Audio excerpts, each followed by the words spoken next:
It's now 6:23. I'm calling the business meeting budget hearing for June 9 back into order. We've completed executive session with nothing to report from that. We'll start this portion, the public portion of this meeting by doing the Pledge of Allegiance. Please join me. Pledge allegiance to the flag of the United States of America and to the republic for which it stands, one nation, under God, indivisible, with liberty and justice for all.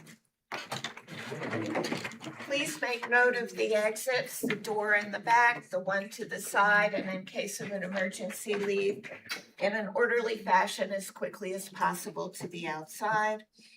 This is a smoke-free and vape-free school district. Smoking and vaping are not permitted in the building or anywhere on school grounds. It's also a hate-free and bully-free school district. Our agenda tonight is primarily a budget hearing, but it will be followed by public commentary, where the public will be able to speak, and I'll go over the rules for that a little more later. But if anybody wants to ask a question or make a comment, please get a card from our district clerk and we'll compile those. So we can go right into our budget presentation, Mr. Superintendent. Thank you, Madam President. Ladies and gentlemen, before I introduce the team that's going to make the presentation tonight, let's be clear. The Controller's Office and auditors have been loud and clear. Poor decisions, poor communication have led to mismanagement and the fiscal crisis that we're working through right now. The team to my left and the Board of Education have worked hard to put an internal plan in place to ensure decision-making and communications do not occur in silos. We must be more open and transparent moving forward. You will see in the coming months and years the fruits of those labors, but it will take time. We know how you feel as a community, your frustration, your anger, your disappointment. It's time for us to turn the page and work hard to re-earn your trust and make good decisions and communicate clearly as we together rebuild the South Country School District. Tonight, you're going to see two pathways to recovery and proper fiscal oversight. We must have oversight to ensure a strong return to our fiscal health. The first plan you'll see for the average homeowner will cost approximately $18.50 a month. And we believe if we follow that plan with fidelity and work with the board and the community, next year will be a stabilization year. And the second year, we will begin to build back. The second choice, if we go to contingency, and you will see a stark difference tonight, it'll take 3 to 5 years to rebuild, and we will be at the mercy of guidelines from New York State. We feel that we are beginning to, and I can't talk about executive session, but I witnessed a conversation in executive session tonight that I thought was healthy and productive, and the beginning of a pathway forward. We know how you feel. We want to change how you feel. And even though I've been here a short time, Mr. Belmonte's only been here several months, we take this very personally because we have to look into your eyes every day, the employees and the community that have been here for so long. It's time, folks. It's time to put this behind us, but never forget. It's time to put this behind us, but keep it on the shelf close by. It's time for us to pass the baton to the next leadership team and ensure that they promise to never forget and pass it to the team after them. With that, I'm going to hand it over to Mr. John Belmonte, Mrs. And Wait, you gonna introduce Jack and Jason? Yes, The kids, right? yes. We're gonna do a little bit of a different presentation that we normally do. It's going to be a little bit of what I call a dog and pony show. So when we get to certain parts of the presentation, I'm gonna ask Ms. O'Hagan to come up with, Jason Huntsman. And they're gonna go through the specifics of the program. We're gonna give you a lot of information tonight as to some of the decisions that went into what we provided in the framework at the last meeting. And hopefully, when it comes to the budget vote on June 16th, everyone can make a informed decision as to which way they would like to go. And as the superintendent mentioned, we will also be, as we go through this presentation, also talking about what items may come out of the budget if we are faced with contingency. So with that,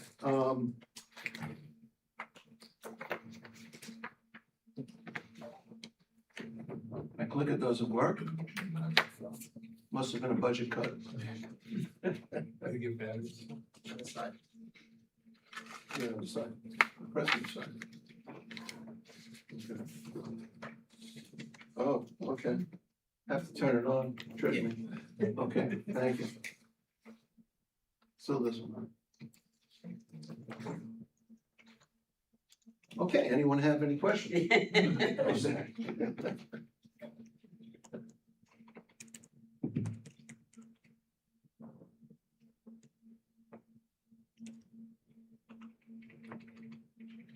See, it wasn't me. So anyway, as we, I'll just handle it for a little bit, but as we develop this particular budget, it is a budget that is at the tax cap. We know that, okay? And always looking to come up with a, almost like a catchy phrase as to where we are and why. So the phrase that I put with this is that basically this is a balanced and responsible path forward. We've been through an awful lot. We've been through an awful lot of budget reductions. We looked at programs, we looked at the reasons why we got here. And we're making decisions to fix it and to make it right. But more importantly, whatever that decision is, it needs to be sustainable going forward. These are just not one-shot deals that we put in place, that with the next administrative team, we go back to the way we were.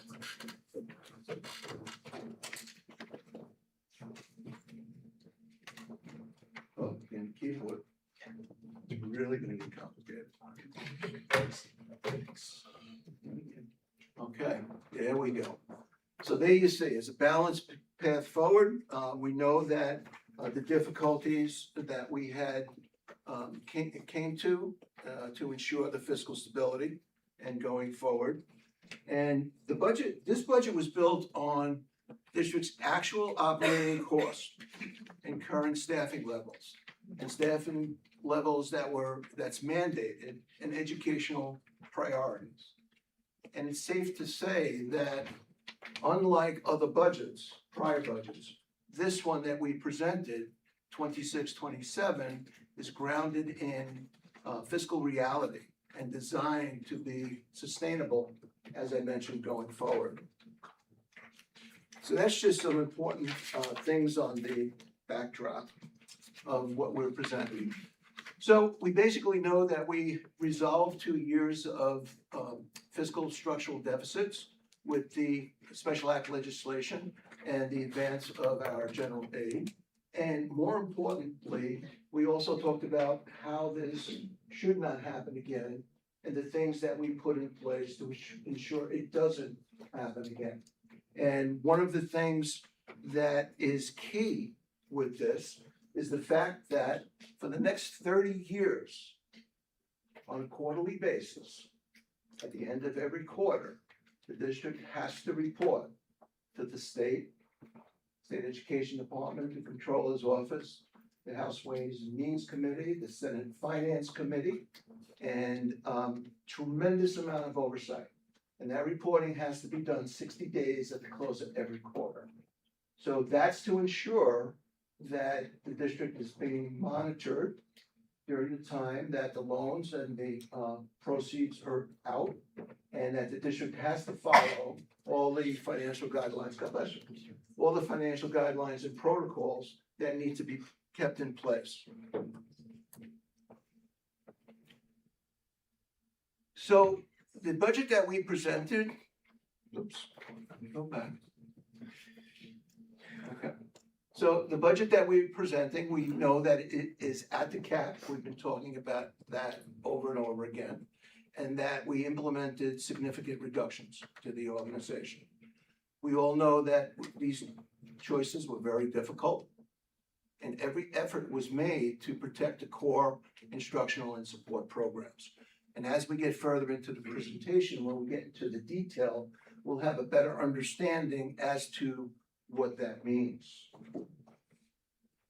The revised budget reflects a $5.6 million reduction from where we were in May, when the first budget fell. But these were reductions that were necessary to bring us to the cap, okay, in order to preserve the core instructional framework going forward. So as the superintendent mentioned, the bottom line of this at this particular point is $18.50 a month. But more importantly, where we are, we maintain control of how we could rebuild our budget. If you move to a contingency budget, all bets are off because you're going to a baseline of the current year tax levy. And that's going to require another $4 million in budget reductions.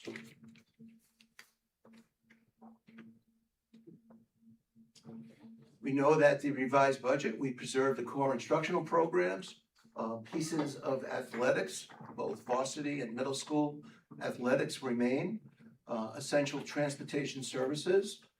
We are not at the state limit for a basic transportation. We did make reductions in some areas of transportation, but more importantly, also key support student services were kept in place.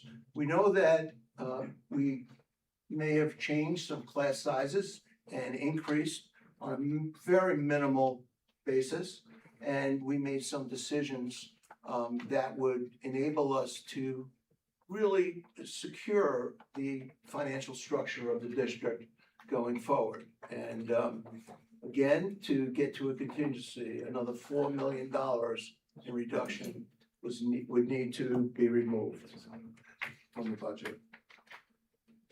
So I have down here, the board believes, but it's really we believe, that the revised proposal represents the most responsible balance between educational quality and taxpayer impact and the long-term fiscal recovery efforts.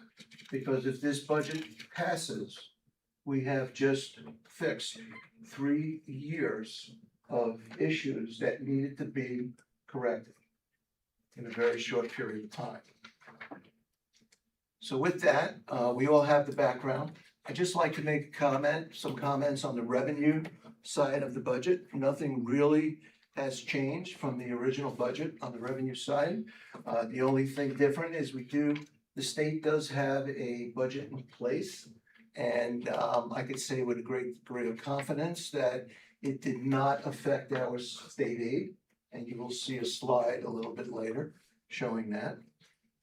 Getting down to the other half of the other source revenues, we are recommending to apply $2.6 million from our reserves to fund a portion of the budget going forward.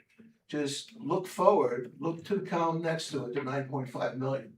That was what was put on the table last year at this time when the 25-26 budget was presented. So you can see the amount that the district was looking to use from fund balance and reserves.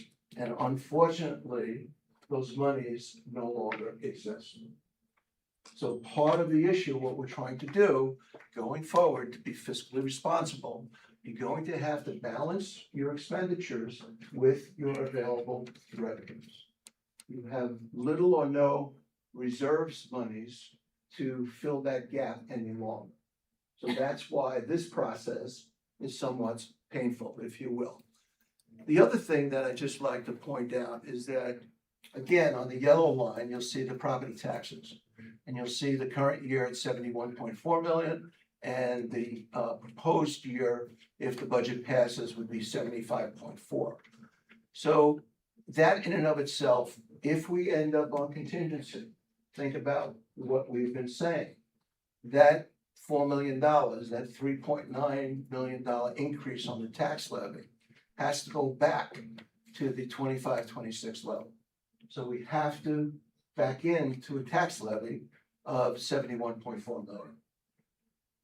That's where another 4 million must be cut from the budget to get there, okay? Because there's no other revenues that are coming in to change that picture. The other thing, when we look at the numbers on the bottom, the 147 million is the total voter-approved budget. And that's for the current school year. Look at where we are in this proposed budget. After the significant reductions that we have taken down, we're at $144.8 million. Now, we all know that for 25-26, we had a structural deficit. We know it was about 8.7 million in that year alone. We know we had to borrow 11 million. And part of the problem was that the 25-26 year was underestimated. And it's underestimated, we say that with confidence, because we had a structural deficit that had to be funded from the state. Okay, so with that, when you're comparing the numbers, think about, from my perspective, from a fiscal perspective, that $147 million to me is not real, because it's underestimated. And it never reflected the district's correct program cost. That's part of the correction that we are making now, going forward. State aid, as I indicated earlier, what you have, this is the state aid printout that we get from the state based on the executive budget. On the left-hand side, you see 25-26, and on the right-hand side, 26-27. I don't expect anybody to be able to read that from there because I can't read it from here. But we do have this on the website. The thing to note is that that yellow line on the right-hand side shows the difference in the aid from year to year. And on that report, it shows that we're down $564,000 in state aid. Okay. So again, thinking about what we've been talking about, everything that's being impacted is on the expenditure side of the budget. Why? Because we have no new revenues. And we've been spending down our fund balance and reserves. So just one other point for the community and the board to understand when they're looking at this and comparing it to the revenue sheet is that you'll see a line that says universal pre-K. For purposes of what we show on the general fund and what we saw on the revenue statement, you need to back that out of the totals because that number for universal pre-K is not part of the general fund. So I just mentioned that, maybe it's a little too technical, but if somebody's trying to look at what the number is for 26-27 and compare it to that top number there that says, state aid, okay, that's what you need to do. That universal pre-K number has to be backed out. Okay, this is a good one. What is a school district budget? It's actually our fiscal spending plan. It's not a static document written in concrete. And I've gotten a lot of feedback from people in the community, fixated on line by line, okay? Everyone needs to understand what a budget is and what it does. Throughout the year, the district and administration and the board continually monitor, evaluate the revenues, expenditures, enrollment and staffing, and student needs. And that gets adjusted as necessary when the educational priorities and the operational requirements change. That's why your budget is a plan. It's not fixed. It's not saying that once the community approves this, that's it, this is the only thing that we can spend it on. Things change, you have flexibility.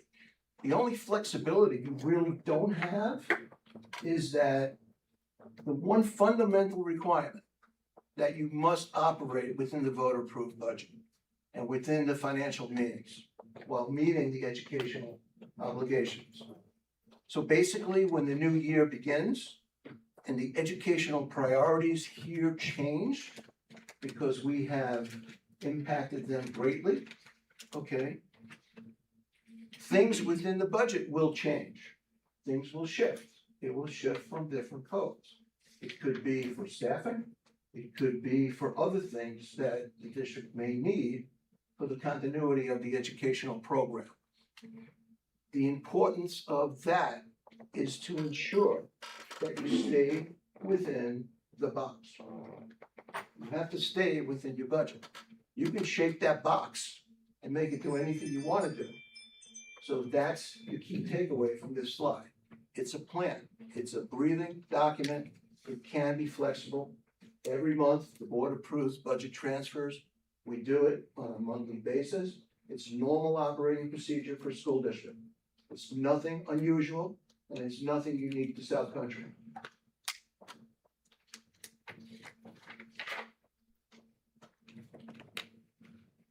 Okay, I mentioned earlier that the budget was based on actual cost.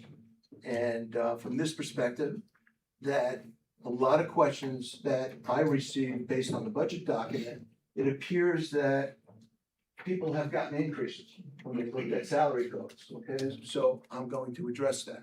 We put out a Q&A, and I think we addressed that as well.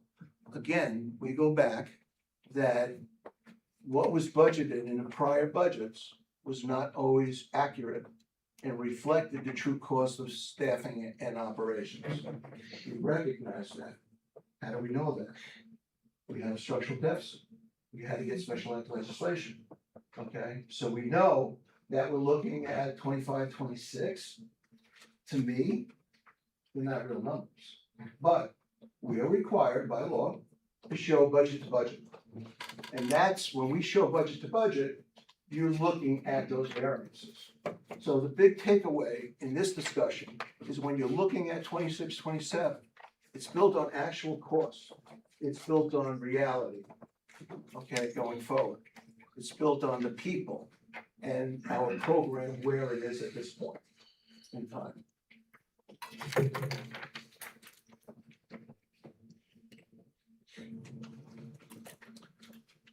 This is the little bit of the three-part budget. And as we talked about in the past, administrative, program, and capital. The one thing, another question that we've been addressing is people have seen just the administrative total in the past, and they don't necessarily recognize what goes in it. So if you look there on the left-hand side, the administrative section of the budget that's broken down in accordance with the state's guidelines includes the curriculum development, staff development, in-service, personnel, district audit, central printing, and district votes. So when you see the word administrative, it's not just administrators. It's not just people. There's other things that are in those line items within the budget. And when you look at the capital expenses, the majority are your facility costs, your debt service, your operations and maintenance, your supplies, utilities, and the personnel that work within those areas. And your program expenses are basically your largest, over 70, almost 73%. And basically, those are your teachers and your program costs to run the school district. And that's the breakdown. Again, I caution people, 26, 27 is reality. 25, 26, not so much. Again, we are required to show budget to budget.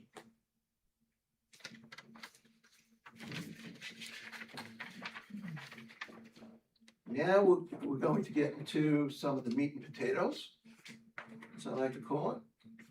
So we're gonna go through the administrative program and component budget. This is similar to the framework that we presented at the last meeting. But however, you'll see that there's a column that gives us the rationale as to why we made those decisions administratively and as a district, and what the implications would be on contingency for the column next to it. So the first thing we have is the reduction of security staff, and we have a total of 530,000. And the rationale here is that we're looking to align the staffing and overtime with essential operation needs while continuing to maintain school safety. And I say that the key word here is essential. When you are cutting back the budget to this magnitude, you have to only look at what is essential. And I can tell you that from the past 2 years, when we looked at the security budget, there is a tremendous amount of overtime.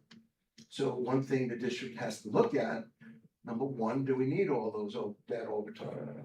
Do we need as many people at various events? So that's something from a district management standpoint that we're going to be very in tune to going forward. And if we end up on contingency, that will go further.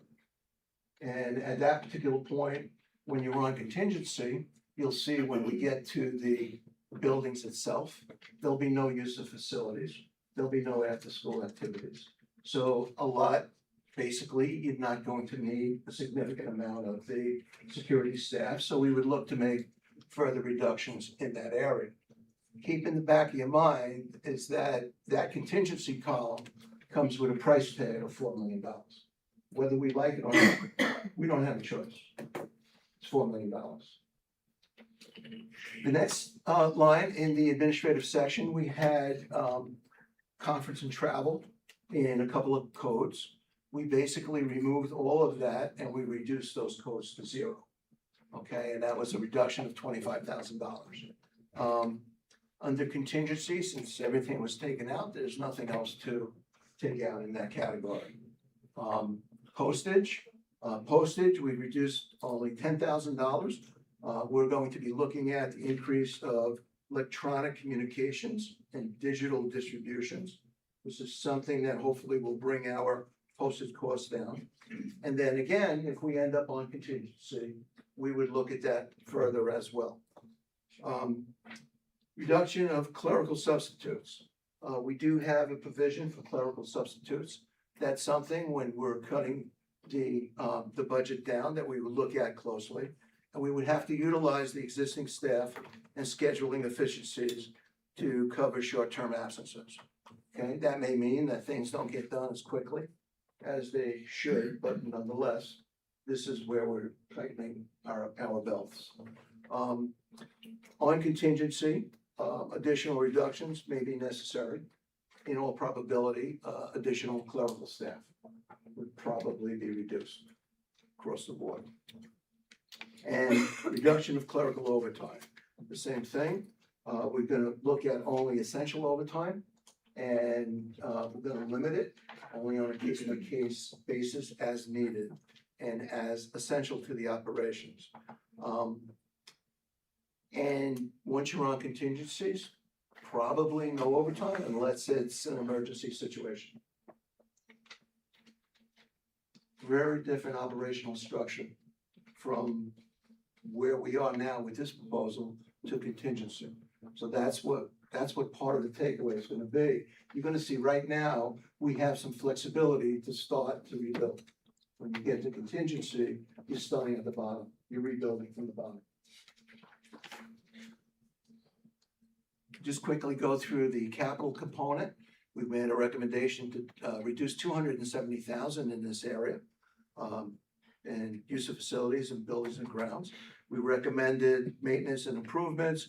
We did miscellaneous repairs, and district-wide custodial maintenance overtime. Some of the feedback that I have gotten is, why didn't you reduce custodial staff?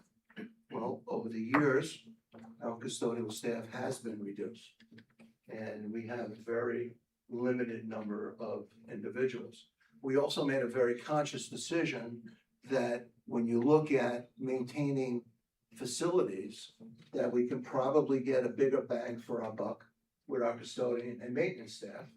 For the simple reason is that having to cut back on contractors through maintenance and improvements and also maintenance repair costs, and have our custodians and staff perform those things that they can, we can save money and also keep the staff in place going forward.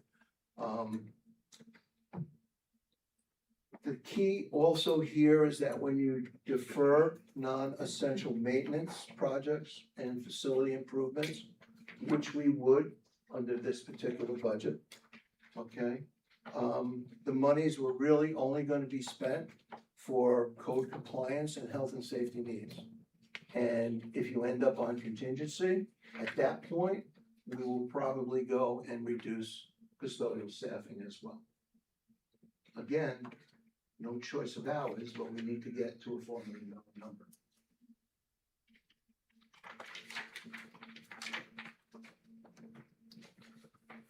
Okay, so we're gonna start looking at the program component, and that's where I'm gonna take a little break, and Ms. O'Hagan and Mr. Huntsman will join me, but I just wanna start out by talking about the reality of contingency. Again, we keep saying it, that we built this budget to preserve as many instructional opportunities and student programs and support services as possible, while getting to the 5.52 tax levy cap. Okay, and we do know that under a contingent, additional reductions are required in all the areas.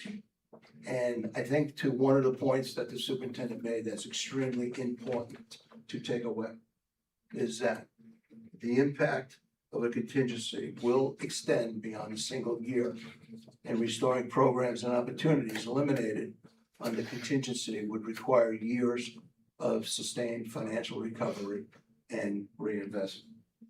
That is not fear mongering, ladies and gentlemen, that is reality. And those districts that have been on contingency, you can check with them and you can see what their plight was to get back to normal. It takes several years to rebuild.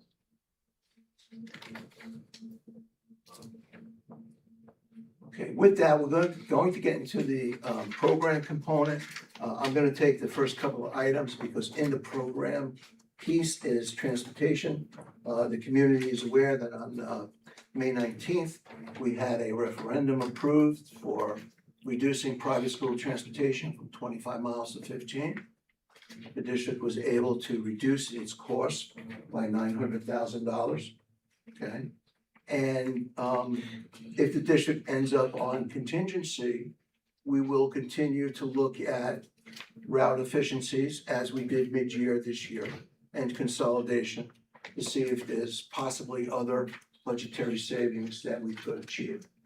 We already have made substantial reductions, both mid-year and with this particular referendum in the area of transportation, but nonetheless, we will continue that practice. So as everyone is aware that we eliminated all the late buses from the 2:30 buses to the other late buses. So with this particular budget that's proposed, there will be no additional late buses after the school day. So with that, I'll turn it over to my colleagues to pick up the other instructional pieces.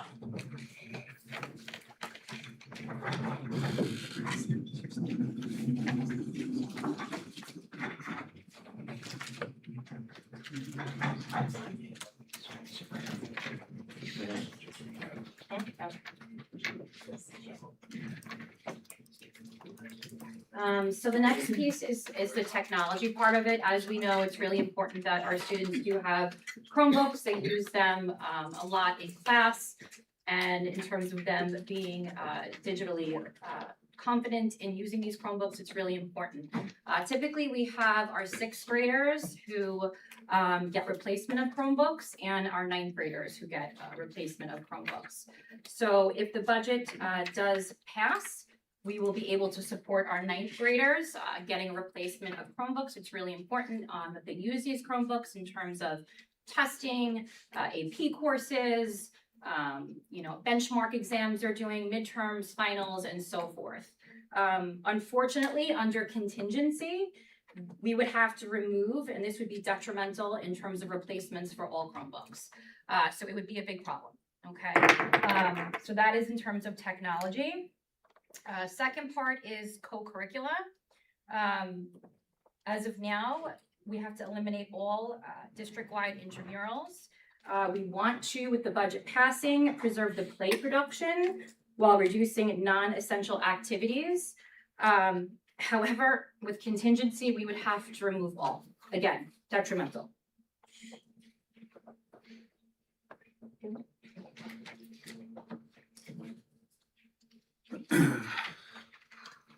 Thank you very much for the opportunity to present here this evening. This is a very difficult time for our community. We all know that. And we're here tonight to talk about two options, as Mr. Belmonte and also Mr. Dolan noted. We are talking about what a proposed budget, successful budget would look like, and trying to give people an idea of what it would look like if we were on contingency. So as I continue to kind of continue that narrative, let's talk a little bit about our administrative team in terms of our director positions. So in the proposed budget, we are eliminating both the director of guidance position as well as the director of technology position. In the proposed budget, we do continue to have our director of special education and our athletic director. And obviously, the school district must meet extensive federal mandates and state special education obligations under IDEA and the commissioner's regulations. So those positions are really vital for us moving forward. Under contingency, what we would anticipate at this point is that our director of special education would remain in place to oversee the pieces I just annotated. We would anticipate that our director of athletics would remain, and we would look to maybe utilize him in a little bit of a different capacity to further support the broader K-12 program that we have. I do want to highlight that during this budget process, we have reduced 10 administrative positions. 10 is a number that doesn't necessarily look as big compared to some of the other units. However, as a former sixth grade math teacher, it's important to look at numbers in different ways. 10 out of 23 represents 43% of our administrative team not being here as part of the 26-27 school year.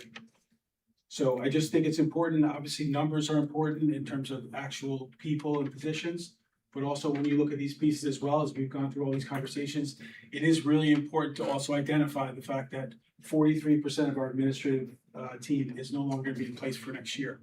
And so that's why if we were to be on to contingency, we're not looking to reduce any further positions, because even at this point, we do have some reservations in terms of just being able to meet some of the mandates that we have in place for 26-27.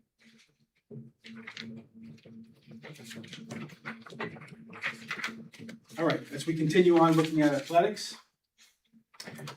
in the proposed budget, we are not including JV athletics, so we are eliminating the JV athletic program.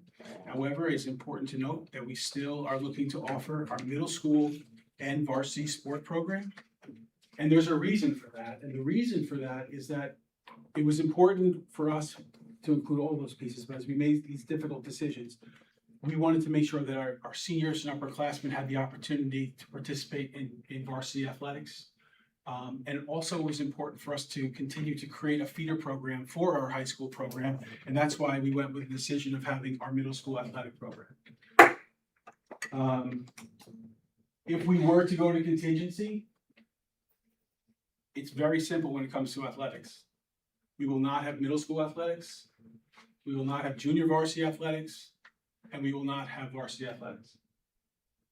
So those would be reductions that would be included in the contingency budget. along with the coaches and all the fees for referees and things. It's also would include a reduction of transportation, of uniforms, of all those other pieces that would go. But I just want to reiterate again, the proposed budget that we're putting out there does continue to have athletics. It has middle school athletic program and the varsity program, okay? It's important for us to know that and to understand what's at stake. Again, all of these lines are so significant. This is, I mean, these are decisions that are very significant for our community. These are very difficult decisions. Each one of these budget lines that we talked about here tonight, because they're not budget lines, they're programs for our kids. They're jobs for our people in our community. They're people that invested their time and their career with us. So all of these pieces are important.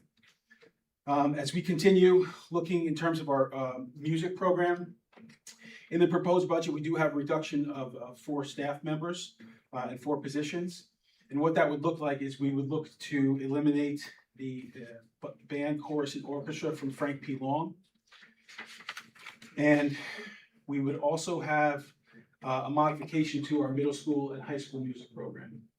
So again, what we're looking to do, as we've talked about throughout, is looking to maintain our program as best as we possibly can.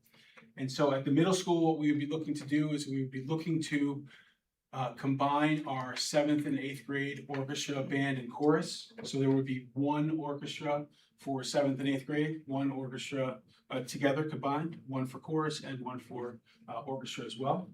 The way that would look would be, we would look to have our students take that as an every other day class. Okay, and what that would mean in order to meet the needs of all the numbers of students in that program. But that would mean that we would have, those students would have a study hall potentially on the opposite side of that schedule for our 7th and 8th graders that are involved in band and orchestra chorus. At the high school, what we would look to do, again, through the lens of trying to offer as much program as we can, we would look to combine Orchestra 9 with string orchestra. So we would now have 1 9 through 12 orchestra as opposed to breaking out our freshmen. And we would also look to do a similar path for our band program. Currently, we have a symphonic band 9 and then a symphonic band for 10 through 12. So we would look to have 1 symphonic band for grades 9 through 12. If we were on contingency, we would have to at least consider further reductions to make sure that we're at the state minimums. For example, at the middle school, the requirement from state ed is that students in 7th and 8th grade have to have a minimum of 1 half credit during their 7th and 8th grade middle school experience.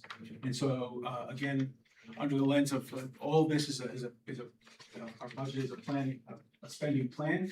We would have to continue to look at that to see if that's something that we would be able to move forward with under contingency. But again, under the proposed budget, our K-3 music program is still going to continue to have general music. 4-5, they would continue to have general music, and we'd still be able to offer our performing arts, although in a different way, both the middle school and at the high school. In terms of art, in our proposed budget, we are looking to remove the majority of our elective courses at the high school explicitly. So what that would look like is we would look to maintain our courses required for graduation, courses such as studio art, creative crafts, and media arts. The one piece that I do want to highlight is that currently in our proposed budget plan, our proposed spending plan, we do anticipate being able to offer to our students Drawing and Painting 2, which is obviously the continuation of Drawing and Painting 1. The reason why we're looking to offer that is we would look to marry that with AP Art. And what we would do with that is we would call it's called co-seating.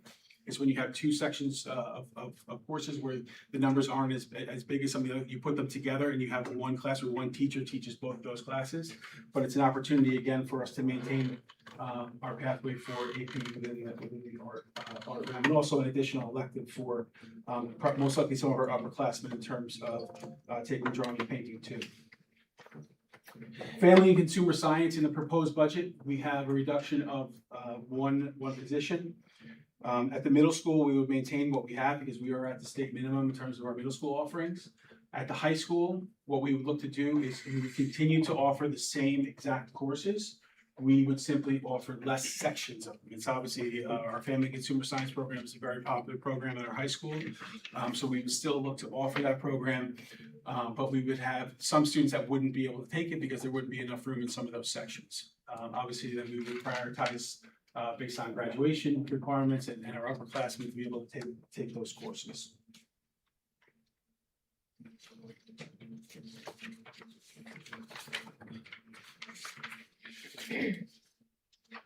I'll get Ms. O'Hagan up here back in a minute, but just in terms of our elementary plan. Currently, in our current year, in 25-26, we currently have 6 math interventionists, and I know there was a bit of confusion last time when we were talking about the math interventionists. We clearly know that those are elementary teaching positions, okay, just to define that. They're elementary tenure area teachers that happen to be math specialists. So we currently have 6. We would be looking to reduce 4 of those positions in the proposed budget while keeping 2. And that would give us some flexibility to be able to look at our needs across the district and be able to provide those services as best we possibly can. Under a contingency budget, those are non-mandated services in terms of doing those as in the model in which we provide them. And so under a contingency budget, those would be 2 positions that would be removed. In terms of our literacy coordinators, at this point, in our current proposed budget, we would be looking to maintain our 4 literacy coordinator positions, no reductions in that capacity. Under contingency, we would unfortunately have to remove those 4 literacy coordinator stipends and have those teachers pushed back into the classrooms. Those all happen to be reading teachers. They would all push back into the classroom. At this time, I just want to pause for a moment and give Ms. O'Hagan an opportunity to talk a little bit more about the 2 positions I just mentioned. Every role and every teaching role is so important here. And to think about our math interventionists and our literacy coordinators, they work very, very closely with building administration, with teachers, and they have worked very, very hard to raise student achievement for South Country School District. And looking at these roles and thinking of a possibly contingency budget without them is just detrimental to the school district and the amount of work that they have done. So I just want to point out how important that these roles are. All roles are so important. We did keep the 4 literacy coordinators and 2 if the budget passes because our literacy curriculum needs work. It needs to be aligned with the science of reading. We still have a lot of work to do with literacy across all content areas. But please know that both of these roles are instrumental and very, very important to the school district.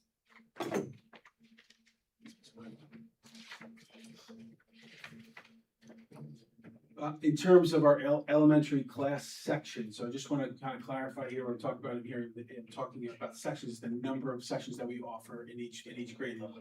So in terms of our proposed budget, the number of elementary class sections is not being reduced at all. It is the same number that I presented back in March. It's the same number that we put forth during the May 2026 budget that went out to the community. So in the proposed budget, there are no reduction of elementary class sections. And further in the presentation, we will provide some additional information in terms of class size that will provide a little more clarity in terms of that. If we were to be on contingency, at this point, I would anticipate the reduction of 7 additional elementary sections, which obviously would impact 7 additional elementary school teachers.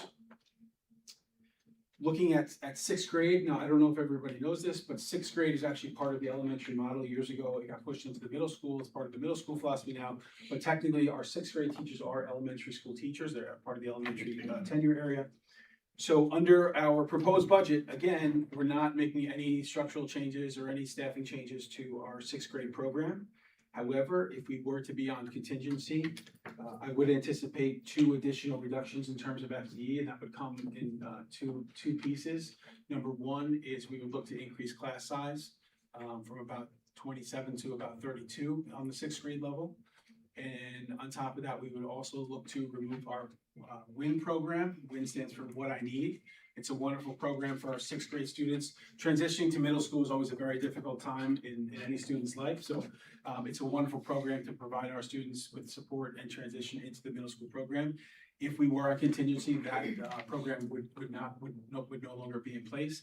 As a result of that, our sixth graders would have an alternate day study hall as well. So I just want to be able to articulate exactly what that impact is. So if you look at elementary across the board in terms of our elementary teaching staff, and you put all these pieces together, you're looking at a reduction of 11 elementary positions between our two sixth grade positions, the 7 sections, and also the 2 math interventions positions that would be there. The reason why reading is on this towards the bottom is because that's actually connected to our literacy coordinators. Our literacy coordinators are reading teachers. So the way it's structured is they're half-time or 0.5 literacy coordinator and half-time 0.5 reading teachers. So if we pulled all of them out and pushed them back to the classroom, even though there's 4 of them, they each are half of reading teachers that would get pushed back into the classroom. So that would reduce our reading need by two additional positions. So that's why there would be a reduction of 2 reading teachers. That comes connected to the literacy coordinators.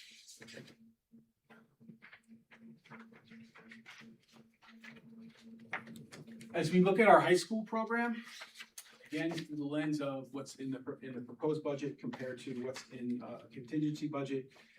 In the proposed budget, in terms of English, what we would look to do, that we do have a reduction of 1 position in English between the middle school and high school. We would look to increase our class size in 7th and 8th grade in English classes. Would look like at this point would be around 30. And at the high school, we would look to increase our class sizes in our AP classes, specifically AP Language and AP Seminar. Those would be at around 32 students in each one of those classes. But again, neither one of those decisions impacts the actual course offerings that we have, but it does increase class size. If we were on contingency, that additional 1.0 reduction, the additional position would come with increased class size at both the middle school and the high school. Again, the middle school would look to be on average would be around 32, and the high school would be around 34. Again, I have an entire slide talking about class size, which we'll kind of dig into in a few minutes here. When we look at our math positions and math, and I put business because some of our math teachers happen to teach within our business program, what we would look to do under the proposed budget is we have a reduction of 1 position.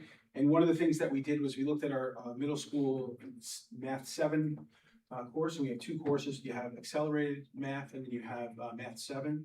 So what we did was we looked to incorporate and invite more students into our accelerated program.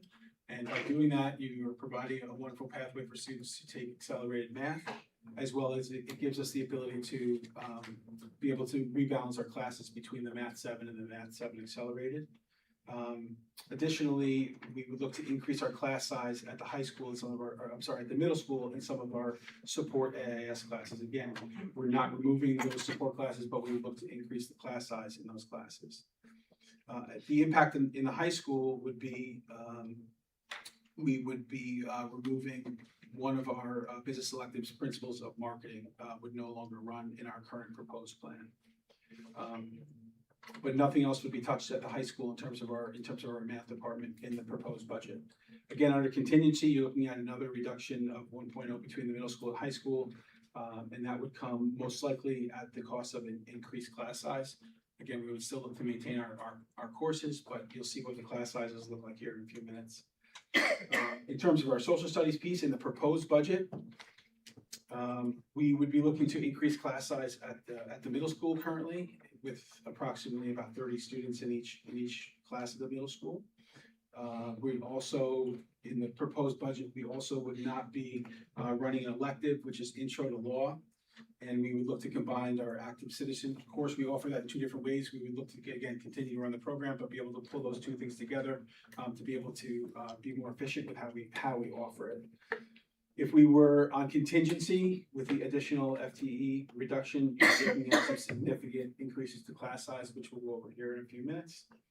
looking at science, I know science was definitely a hot button topic when we talked about this at the last meeting.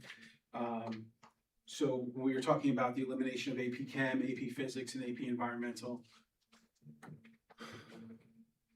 One of the things that I want to kind of go back to is what Mr. Belmonte talked about the budget being a spending plan. And I think it's important for us to understand that we need to have flexibility as we build our plan when it comes to our offerings. So what I would say at this point is, with the current reduction of one science teacher, what we would look to do is we would look to be able to be as responsive as we could to our students in those science classes, and to make the decisions that minimally impact our students in the best possible way. So when we're looking at AP Chem and AP Physics, I know one of the things was talked about was, could students self-study, and then would we still offer the course? So those are things that we could potentially look at. We could potentially look at running potentially AP Chem and maybe not AP Physics, right? Because more of our kids that are going into the medical field, there's more kids that need that AP Chem class. The bigger piece that I want to communicate is that under our proposed spending plan, we have options.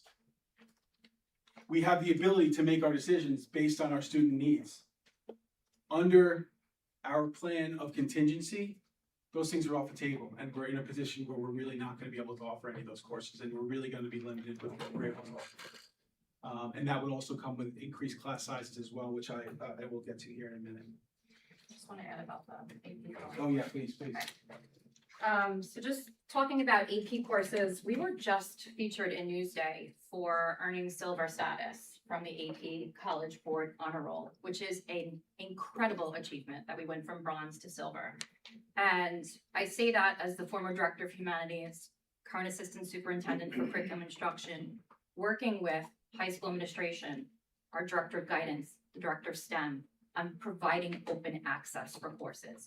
And that is how we achieve that. And ensuring that our students have open access to these courses. And thinking about amazing programs like AP Capstone, that's one of our staple programs in this district, right? We have to ensure that we still have that.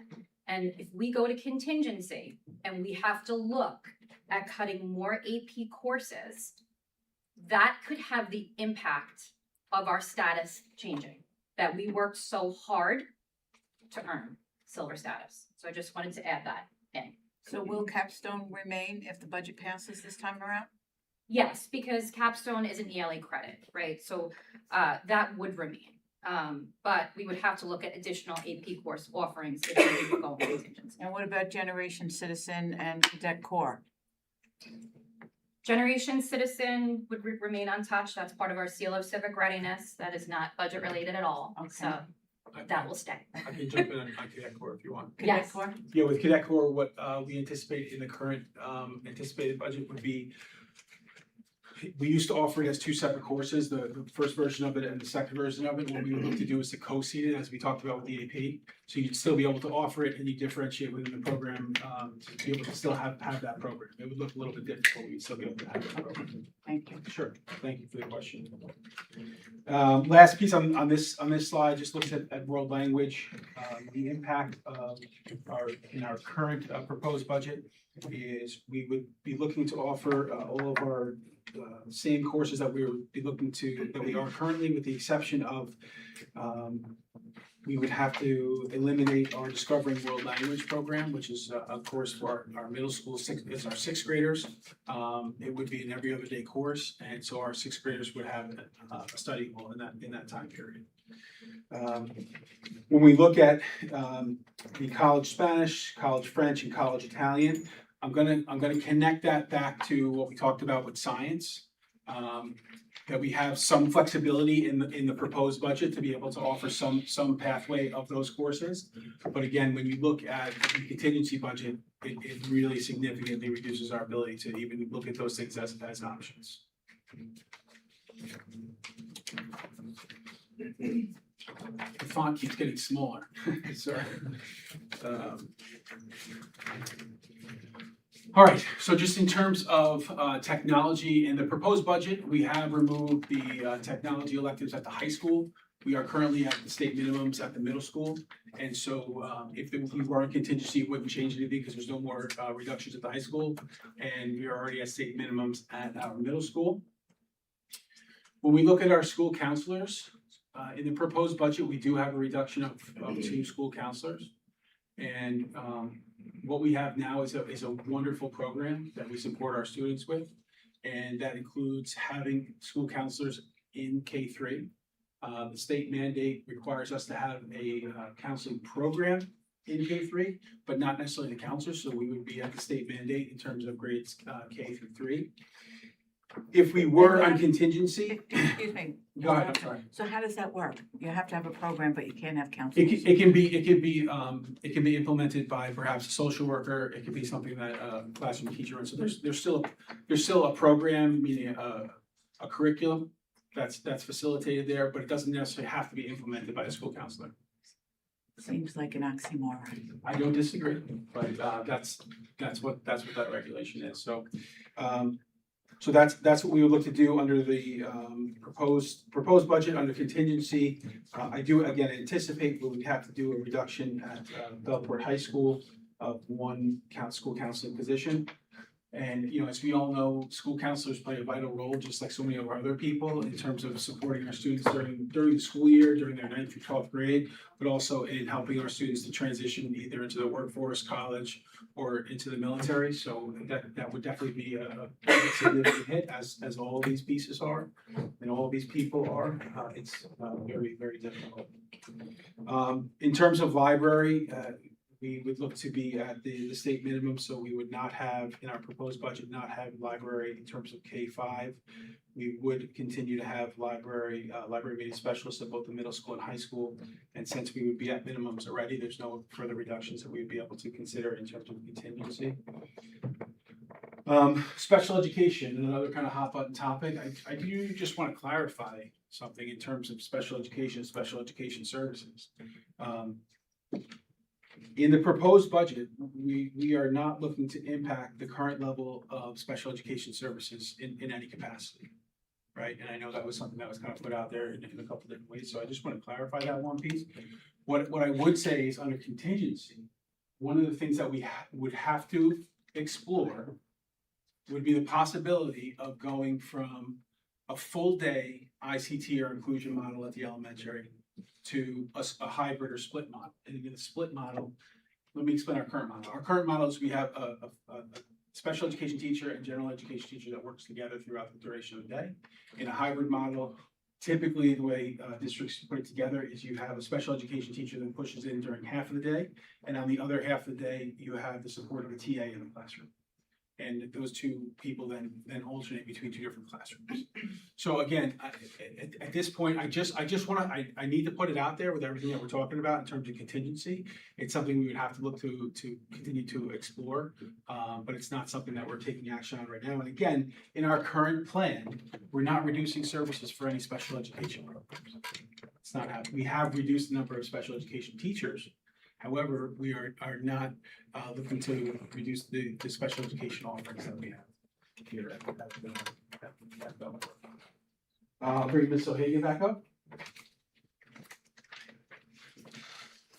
So I just want to talk about our dual language program and go over the mandate for dual language, which is part 154. If a school has 20 or more English language learners of the same grade level assigned to a school and they share the same non-English home language, the district must provide those students with a bilingual education program. Therefore, if the budget passes, we are going to continue our dual language, regardless if contingency or not. We will look at different models, but right now we have our side-by-side model, and dual language will remain as is. Thank you. The last facet on this slide is our general education TAs. In the proposed budget, we are looking to reduce the number of general ed TAs by 10, and that's happening through attrition and also through some accessing as well, unfortunately. Under contingency, at this point, we would have to continue to evaluate that piece. Obviously, Again, our TAs are another group of people that play a really vital role in keeping our organization moving, so we really need to look closely to see if that's another area that we would have the capacity to be able to reduce if we were to be on contingency. Okay. So I said earlier that I would talk specifically about class size, so I just want to take a few minutes here, put this up on the screen to look at our class size. This is specifically looking at our elementary class size. I still didn't put kindergarten up there because it'll only mix things up because we still have an open enrollment. And we also have, with the dual language program, we have students that go in across different buildings, so that number is not gonna be valid at this point. So we're looking at grades 1 through 5 here.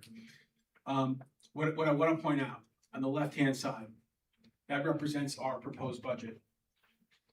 As I mentioned earlier, that chart represents the same chart that we presented back in March and that we put out to the vote in May.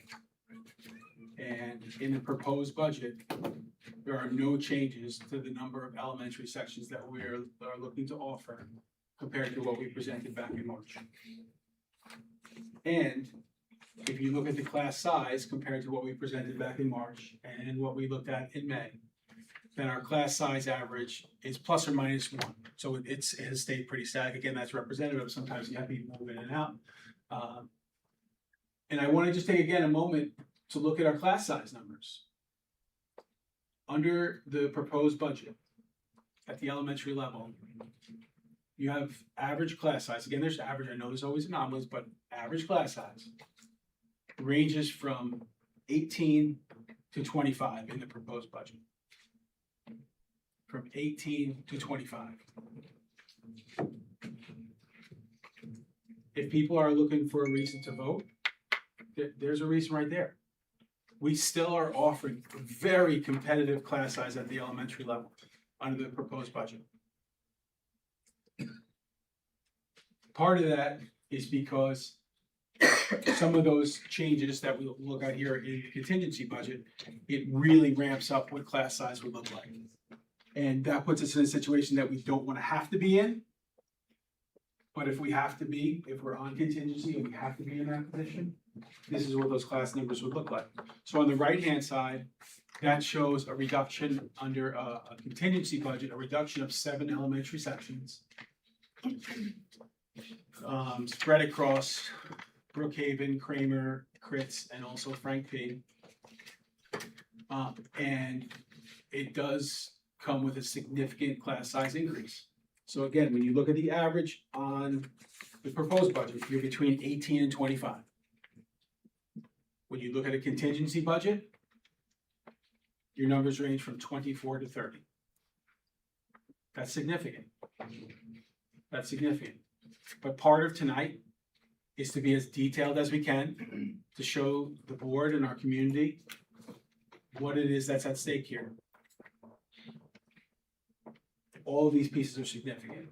But in terms of this piece, you can see where it goes from, again, from 18 to 25 to on contingency, you would be between 24 and 30. As we look at our middle school and high school,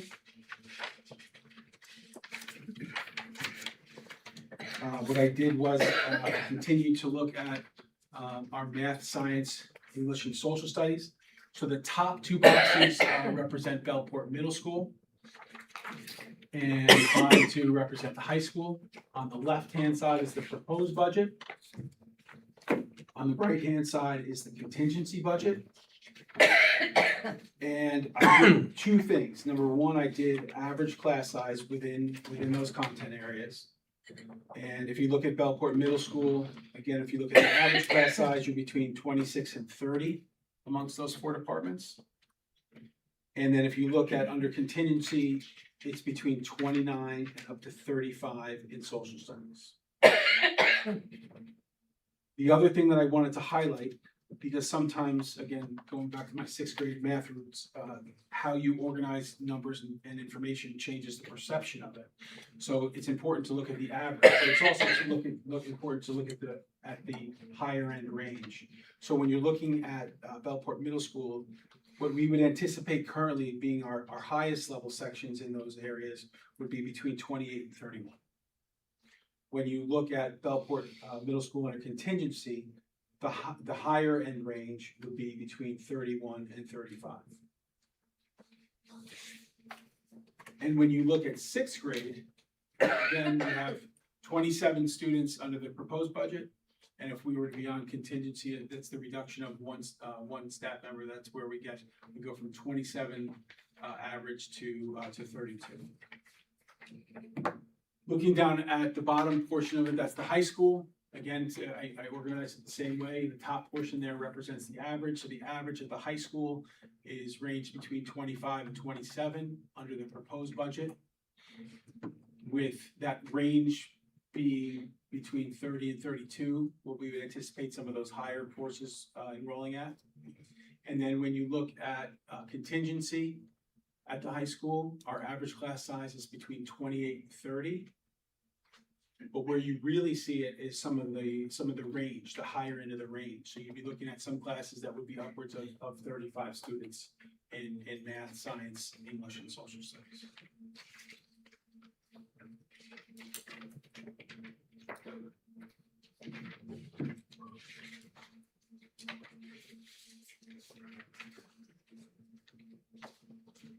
So all of this, all of these pieces, again, comes back down to the program that we can offer for our kids, right? The impact of class size.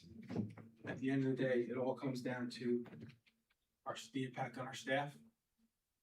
So what I want to do is show in our proposed budget, this is the breakdown of our staffing reductions.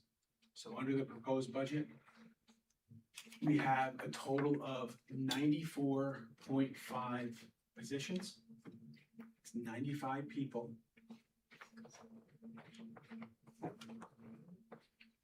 95 people. Again, not all of those are people that are losing their jobs. Some of those are people that are retiring. Some of those are people that are moving on to other opportunities. But regardless, it still represents a change, and it still represents 94.5 positions and 95 people. And again, that 10 for the SEAA, that's 10 out of 23. That's 43% of our administrative team. When you look at our current percentage for our teaching staff, it's at 16% of our teaching staff in the proposed budget. These are significant numbers. These are significant numbers. And if we were to be on contingency, in addition to the proposed budget, we would be looking at, again, under the idea that it's a spending plan, but we would be at what I would anticipate being at is a reduction of an additional 22 teaching positions. Another at least 2 CSEA positions. I said that we would look at BTAA, right, the impact of those general ed TAs. 5 guard positions for a total of 29 positions. So when you put it all together, under contingency, you're looking at a reduction of 123.5 positions, 124 people. There's no easy way to make that statement. It's significant no matter how you say it. And in closing, what I would say is there's been a lot of conversation in terms of how we've gotten here. At the end of the day, we're here. And we have a choice as a community. We have a choice between what I consider to be the best possible pathway forward in a very difficult situation. And I believe that represents what our proposed budget looks like. The other option is contingency. And the word that I used when I met with our administrative team was catastrophic. Catastrophic. It's catastrophic either way, but the proposed budget represents the best possible scenario in a very difficult situation. So with that, I'll either turn it back to Mr. Belmonte. You can answer questions at the end or questions. Before we go back to him, could I just ask a couple of questions? It's on the program component, you're talking about co-curricula, eliminating the district-wide intramurals, but keeping the play production. What about clubs at the high school and honor societies? Again, at this point, I'll go back to Mr. Belmonte's line about being a spending plan, but the amount of money that's allocated at this point would basically be enough to cover our plays in the way that we normally do them. Now, with that being said, there's always flexibility. Do you look to offer a reduced play to be able to take some of those funds to be able to allocate it towards honor societies? But at this point, I don't know if you want to add anything to that, but that's my understanding of it. Yes, that's basically where we are. We have a provision, it's roughly around $45,000 that remains in the co-curricular line. When we, working under this type of constraint, we would look at the number of people and positions that it would take to put that together. And if you do have other funds available, certainly they can be reallocated for other purposes. But, you know, keep in mind that in putting a budget together of this magnitude and reducing $5.6 million, you always look at the non-mandated items first, rather than diving into the core instructional programs. So that's some of the challenges, but as we talked about, I think the key takeaway, it's a spending plan that's flexible. It's not the best case scenario. It's significant. This is, you know, over my career, I've worked on reducing budgets, maybe if you're looking at a couple of $100,000 to $1 million. Going back to what it took to get to draft one that we presented to the community at 13.45%, we took down almost 9 million to get to that point. And now we have another 5.6 million. That is significant. But you saw tonight that even where we are with this proposed budget, you still have a good portion of your core instructional program in place. Contingency, you will not. And there's no other way to say it. And it's just the nature of the numbers, having to take down another $4 million to get to where we need to be. Okay? Can I add to that question? With regard to the ensembles at the high school, like jazz band, flute choir, et All of cetera? that has been taken off the board, Okay. unfortunately.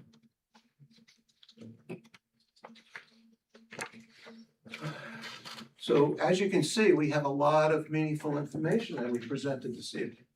And we're hopeful that we were able to connect some of the dots of what the implication is to the number of staffing reductions that we have made to get to this point.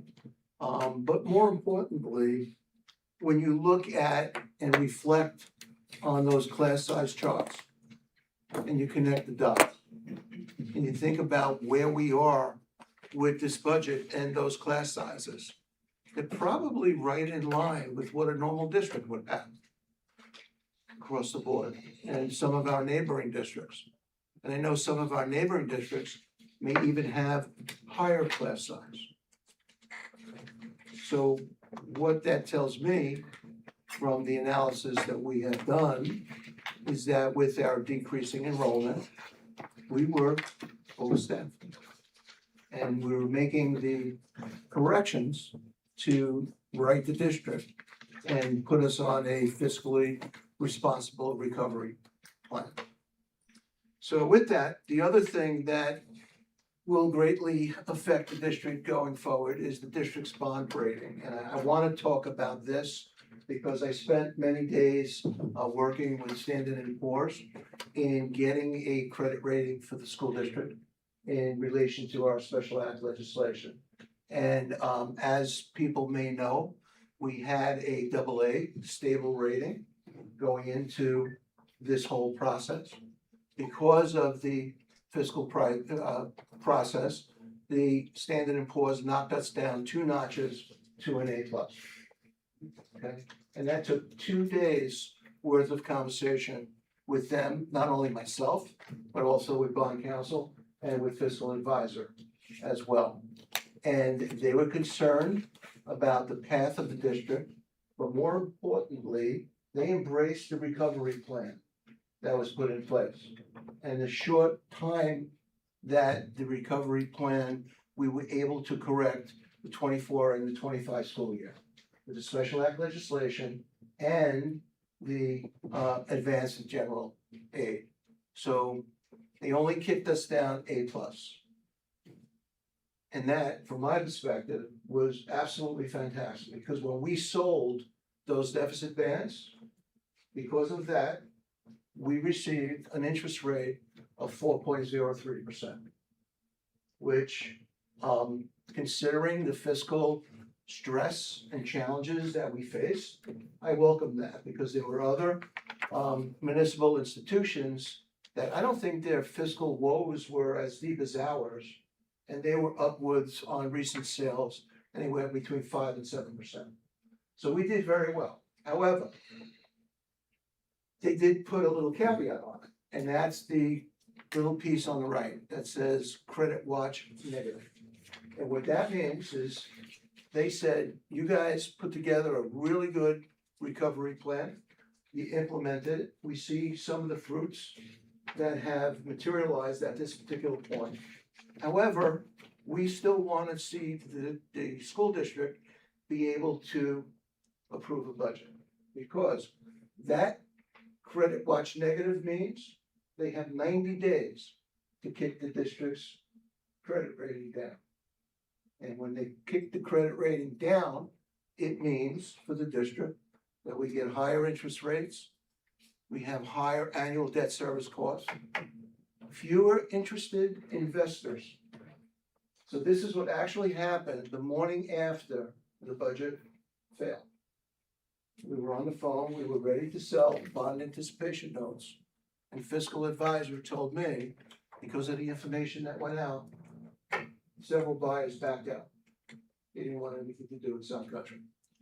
Through extended conversation with bond counsel and fiscal advisors, we went back on the street and we were able to get a buyer in place through Roosevelt and Cross, to basically, which is a very large investment firm, if you will. And we were able to get a buyer that took our bonds anticipation notes at a very favorable rate. I was doing a happy dance that morning when that information came back. However, after the budget fell, I think we have an opportunity that will show Standard & Poor's from a credit rating if the budget passes. But I can guarantee you one thing, if the budget does go down and we do end up on contingency, that credit rating will be kicked down. It's probably gonna be kicked down to a B or someplace in that area, because of the district's inability to raise additional revenues through a tax levy based on program needs. That's reality from a fiscal perspective. That will add additional burden on top of the budgets for the school district going forward. Okay, so adding an additional credit rating downgrade will increase the cost of borrowing, as we mentioned, and will reduce the financial flexibility. Okay, and that's something that the district needs to watch very carefully. The last thing we need is when that bond anticipate, that band, that note comes due in 1 year, we're gonna have to sell a bond. And that bond's gonna come at a cost. And depending on where we are, if we have significant interest costs, we're gonna have no choice. And it's gonna take up what I call budget capacity. We're gonna have higher interest costs in the budget, which means we cannot use it, the space in the budget for other things, as an instructional program. So I hope that makes sense. It's the reality of where we are. And again, the recovery plan that we have in place at this point is a very good, successful story. Because in a period of 7-8 months, we took 3 years that was essentially upside down, and we put it back together.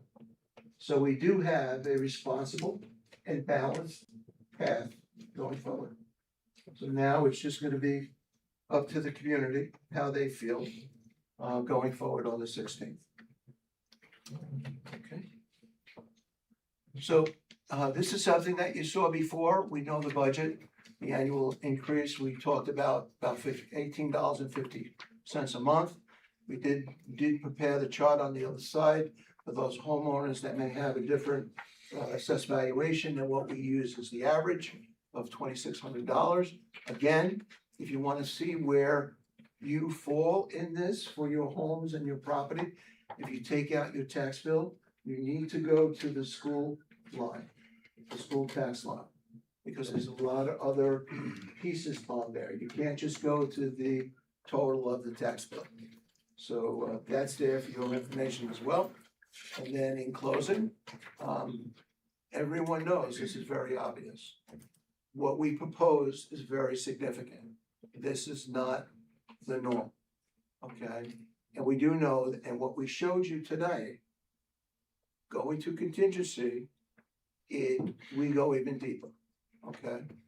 So at this particular point, we believe that what is put together is a budget that provides the student the opportunities to go forward and for the district to rebuild. Being on contingency, know that you will have years of recovery and reinvestment to restore. It doesn't appear that the district, or any district for that matter, across New York State, is going to be seeing any huge increases in state aid. Okay, I think with the state aid formulas and the Save Homeless and the limit on foundation aid, I think that it's gonna be up to school districts to really figure out how they're gonna be able to bring more revenues in, offset some of these increasing budgetary costs. So with that, after this meeting tonight, we're going to send home the 6-day budget notice.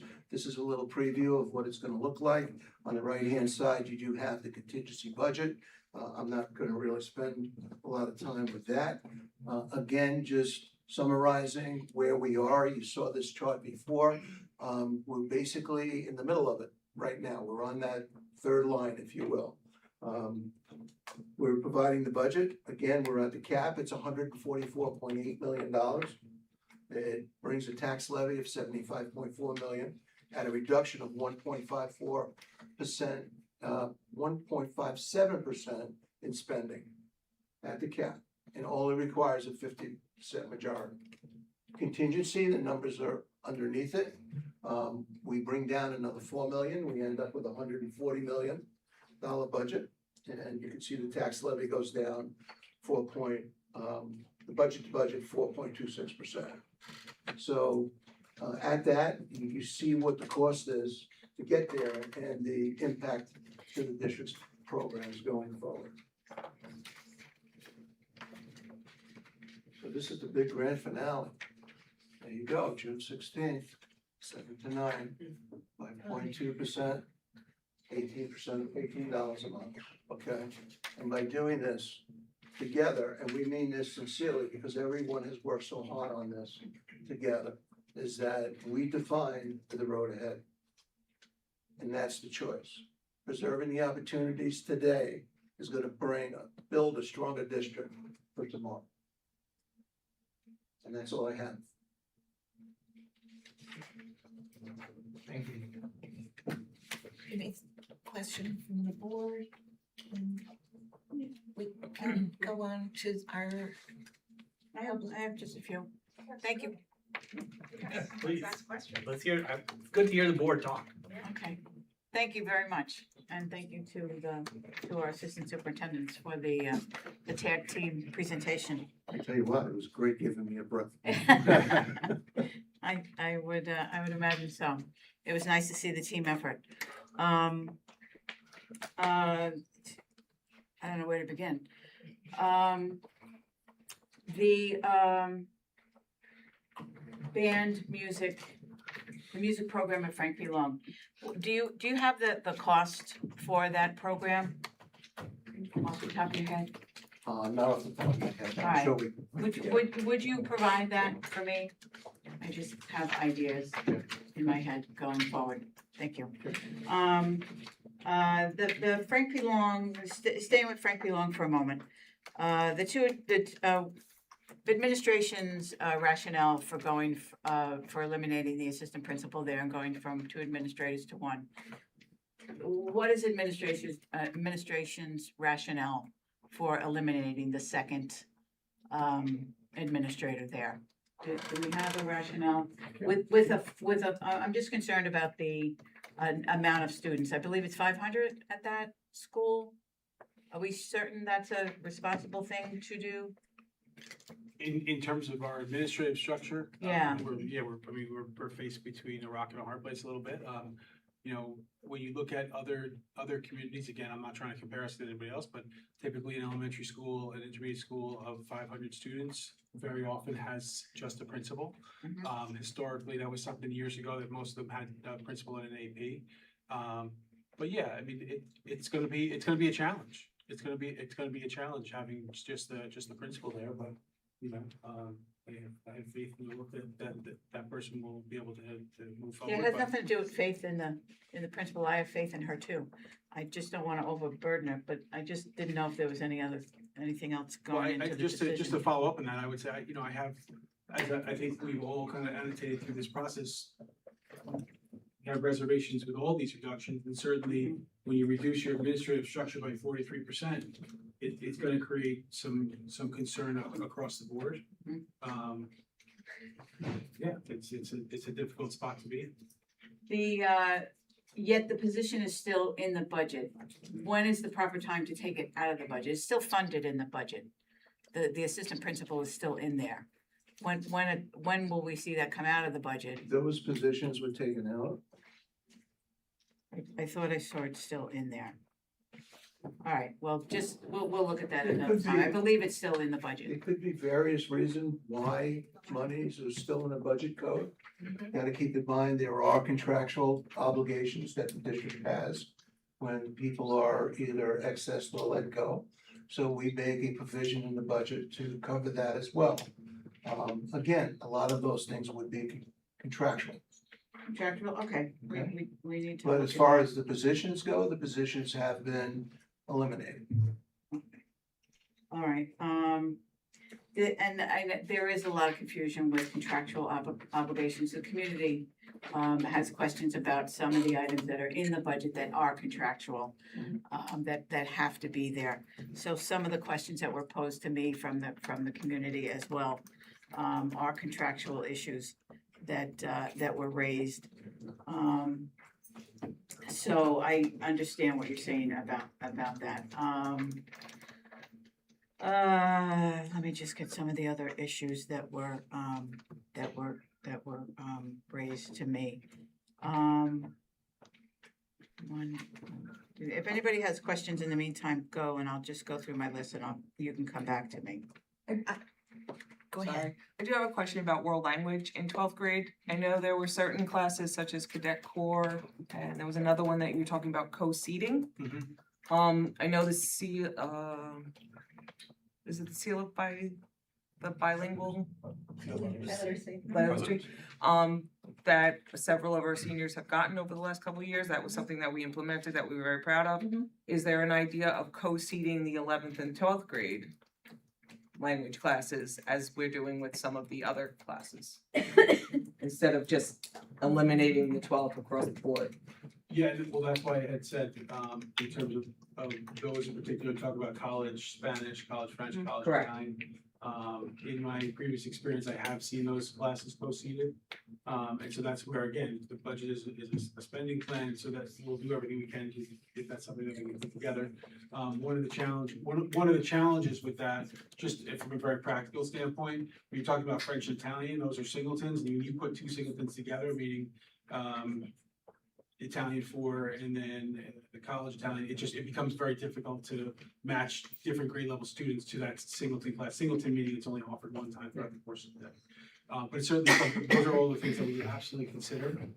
Again, once we understand and once we get the approved budget, we can kind of dig in our heels to see where else we can, continue to provide other opportunities. Back to me? Can I just follow up? What you were getting at? And it's on top of what you were asking also, I think, about the administrator positions. This is the proposal for next year. If it turns out that things are so tight And there are more than major difficulties within the administrator positions, whether it's AP, not AP, but assistant principal or the assistant to the special ed department. Is there a possibility of building those back in the following year? Absolutely, without a doubt. You would always consider that. And as we talked about, even this budget being a flexible spending plan, when you get into the school year and you are faced with those particular challenges, you may have to look at other options within the current budget. But keep in mind that we're not only going to be looking within the current budget, but there's also a whole host of other resources within grant funding that could possibly be a possibility as well. We still have to maintain those things under the federal and state grants that support our instructional program going forward. But nonetheless, there could be flexibility in there as well. So when we say, when we said earlier that we're looking at everything, we're looking at not only what's in the general fund, but also those other sources of revenue that may be outside of the general fund.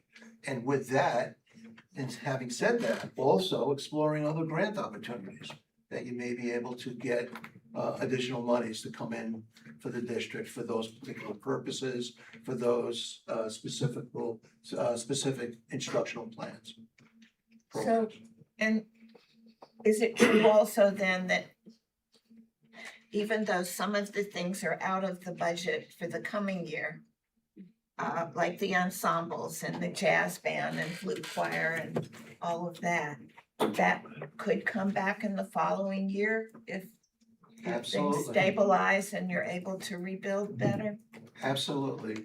The district with an approved budget on the 16th is going to have a much easier time in building 27, 28 than you would if you were on contingency. Because think about what's happening. If the budget passes, we're starting at a realistic tax levy. Right now, we are not at a realistic tax levy. So stepping off into a new budget process in 27, 28, we are ahead of the game just by having those additional revenues. And keep in mind what happens with the tax levy as well. When we do the tax cap calculation, we start out with the current tax levy. So would you rather start out with where we are now at the proposed budget, or would you rather start out $4 million lower at the current tax levy? So that will affect your tax cap going forward for 2027, 28 as well. So it's all those things. There's a lot of spokes to the wheel that we need to consider to make sure the district stays on the path forward. Thank you.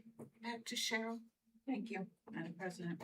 The mentoring program, mentoring new teachers, with the expectation that we'll have less teachers, shouldn't that line item have gone down instead of increased? Our teacher mentoring program is part of the state approved program, and we have to go off of that. I do agree that I would anticipate having less staff in that, meeting that program. But yeah, it's something that we continue to offer. You know, definitely, you know, what we try to keep in the budget, keep in mind that we can be as flexible as possible. And again, under contingency, all of those type of things will be readdressed. But it increased in this particular budget, so it just doesn't But the seem. result of that would be, wouldn't it, that there's money in the budget that could then be freed up for other things if it's not necessarily needed for that? Absolutely, it could, as we explained in the Q&A, it could be used for other areas within the budget if not spent. And the one thing I think we're not talking about, keep in mind where our unappropriated fund balance and reserves are. At what point is the district going to start restoring that? We finished last year with a negative 1.8 million in unappropriated fund balance.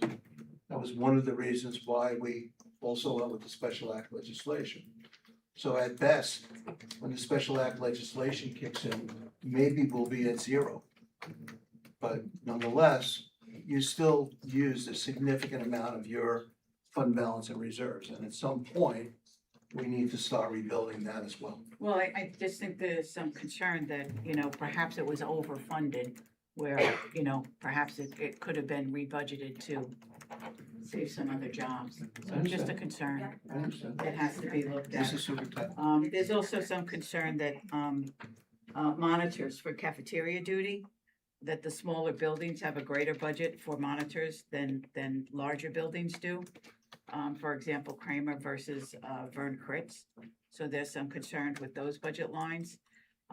Membership and conferences, people should be concerned that there's gonna be virtually no conferences. So people who raised out those questions to me, I think we have assurances that we're gonna be limiting conferences except what's absolutely necessary. So those issues shouldn't be of a concern. Contracted services for arts, is repeated, throughout the budget on different budget lines. But I guess that's per building and per, if it's, whether it's for art or music. Yes, and they probably have location codes and stuff. Okay, probably, yeah, With I the guess building so. locations. Yeah, this one is Five. district, well, actually, the ones that were cited to me were district-wide. Okay. Yeah, okay. Yeah. All right, anyway, BOCES, do we avail ourselves to, is it more advantageous to use BOCES services for certain items, for certain services than to do in-house? Have we evaluated what we can avail ourselves to with BOCES? Yeah, if you recall, when we addressed the mid-year state aid reductions, I did a deep dive into every single BOCES COSA that we have. And when we contracted going forward for this year, we were able to bring down our BOCES costs. I recall it was over $161,000. Okay, and that's because of services that we were able to cut back on, services that we're able to maybe do in-house, to answer your question. I'm actually suggesting the reverse.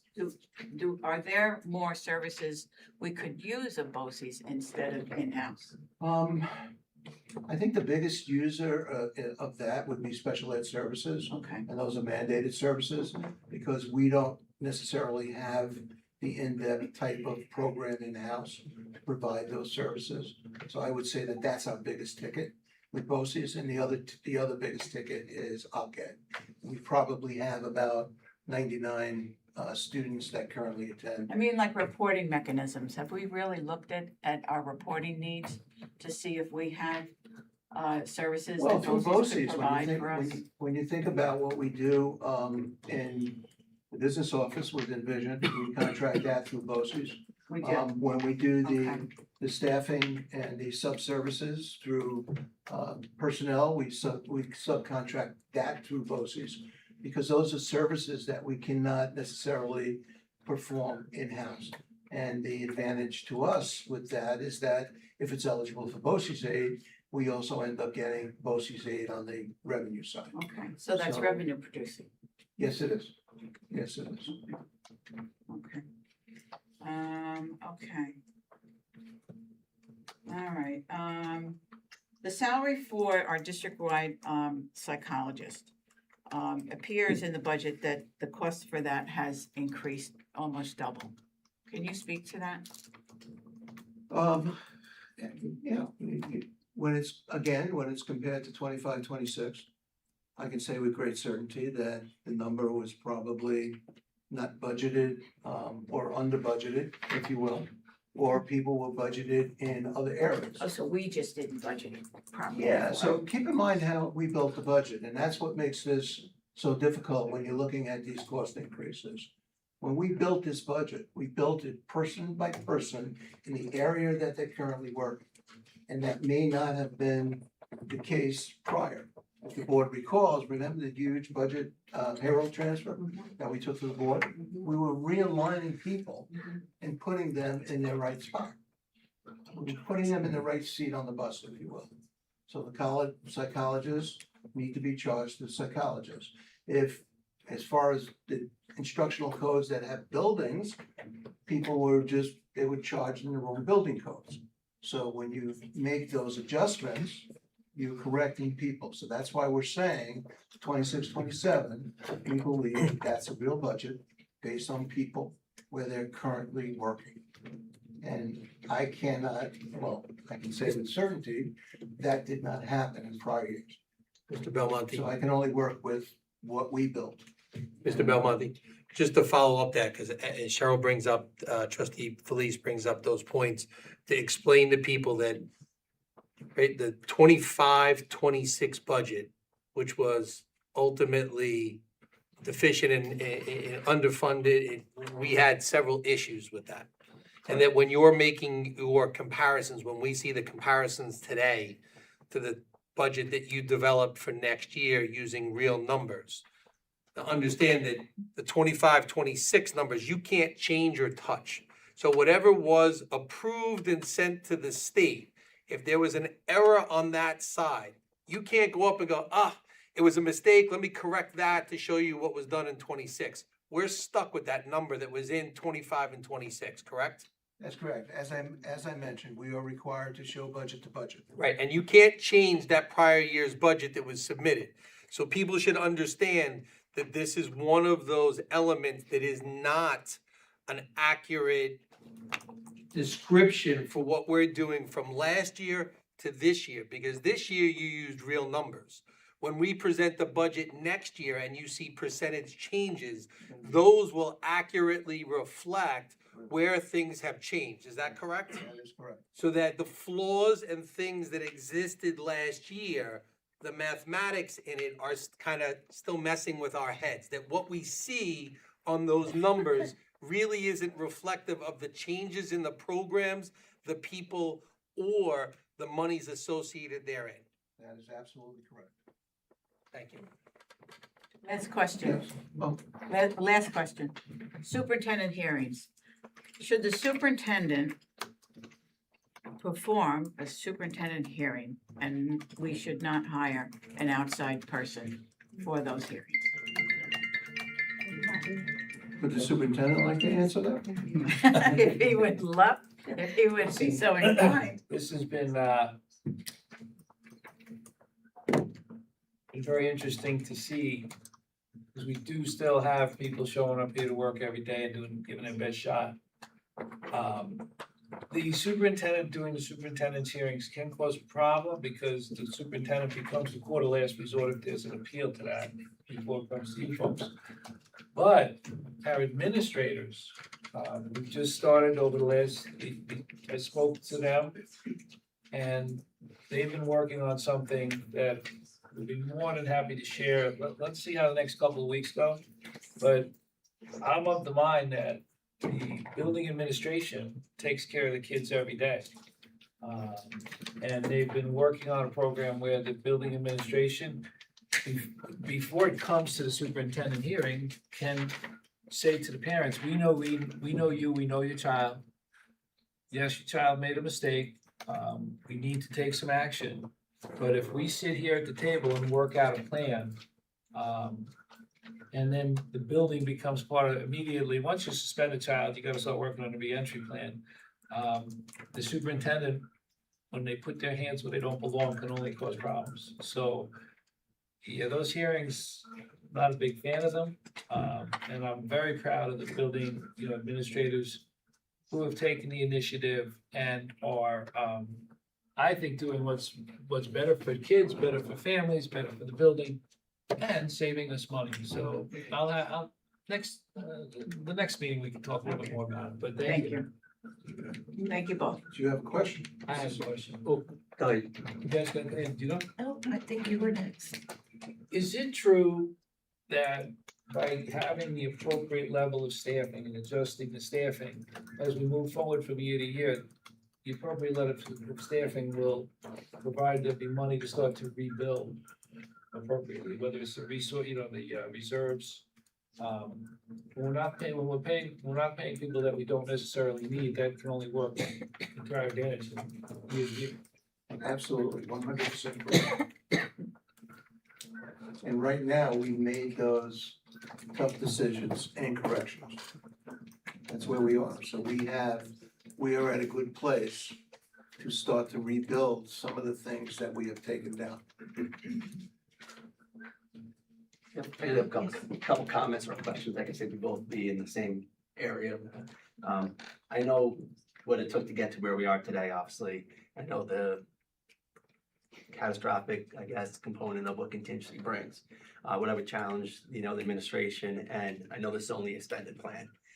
So two things that came up in quite a lot of conversation was one being summer school.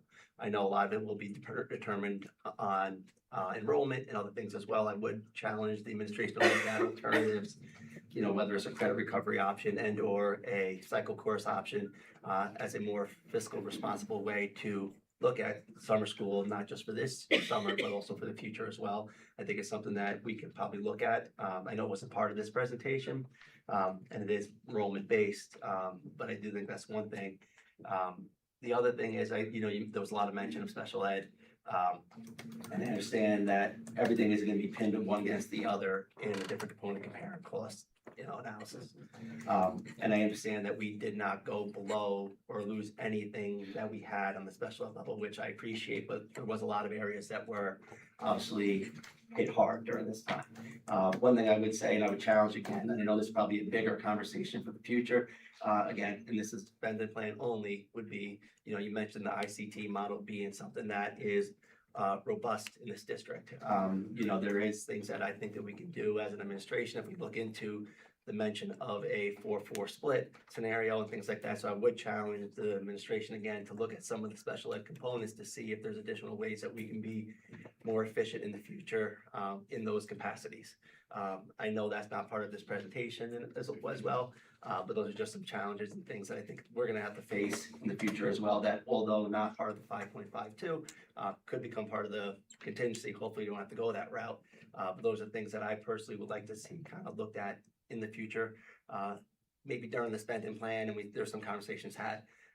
The last one, and I know it's something small, but it was something that was brought up in previous discussions and presentations, and I wasn't gonna say something about it at this point, but then the conversation was brought up about intramurals and the $45,000 that was allocated for the high school clubs and activities as well, the play production and stuff like that. Again, a spending plan is a spending plan, so there is some flexibility once this, or with the potential of this, hopefully, going to where the 5.52 may be. We're looking at opportunities for the children. Driver's ed has been something that's been talked about in previous slides and previous discussions and what the necessity of that was. And we're looking at a $60,000 scenario for driver's ed, and we heard only $45,000 is being dedicated towards extracurriculars. I would challenge again the administration to look at that funding and say maybe there is some areas where Honor Society and or student government or some of the other programs that are probably more widely spread out throughout the senior cohort, the older students, that could be part of that resume building for college compared to something that can be offset somewhere else, such as driver's ed. So those are just some things that I would say part of the spending plan, as things may shift and adjust, just keep those things in mind. If there is some flexibility, those are some things that I think that are still available to be kind of tweaked and worked with. Just personal suggestions and ideas that kind of came up in conversations over the last couple of weeks that I think are things that could definitely help shift and hopefully service a few more kids. Gotcha.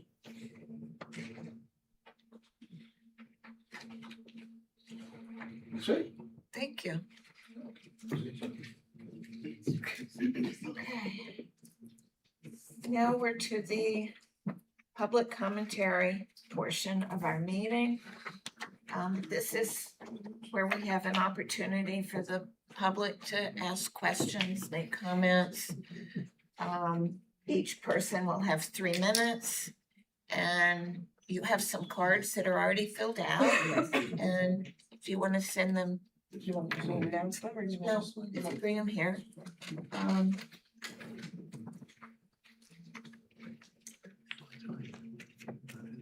So.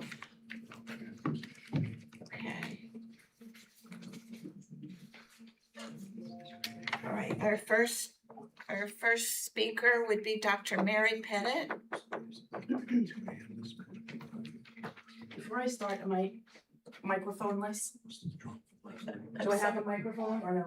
I would appreciate it only because I'm battling a little laryngitis from the kickball tournament. We'll have our expert come up. That'd be great, thank you. I don't think he's getting your He's microphone. turning. Do you have a microphone that she could use? You're in the ceiling. Okay. There's no mics here anymore. Okay, good evening. My name is Dr. Mary Pettit. While I am not a resident of the South Country community, I am a 28-year veteran teacher in the district, and I truly, sincerely consider this my second home. Over the past several months, I've watched this community become increasingly divided. Parents, taxpayers, teachers, administrators, and even board members. We all have different perspectives, we all have different concerns, and we all have different priorities. But one thing that we teach our students every day is that two things can be true at the same time. A parent can fight for opportunities for their child while understanding that some families cannot afford a higher tax burden. A taxpayer can be frustrated and concerned about finances while recognizing the impact that these decisions have on the children and the staff. A teacher can be devastated by the loss of a position while understanding the difficult financial realities facing our district. Two things can be true at the same time.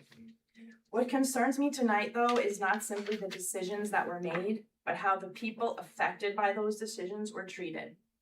And as much as we all want to move on a path forward and put all of this behind us, as Mr. Dolan stated, some things just really need to be said. On the very day teachers learned that staffing cuts would be publicly discussed, they continued teaching. They showed up for their students. They remained professional despite not knowing whether their jobs would even exist the next year. However, the same professionalism was not always shown to them. Careers spanning decades were literally reduced to a 10-minute meeting.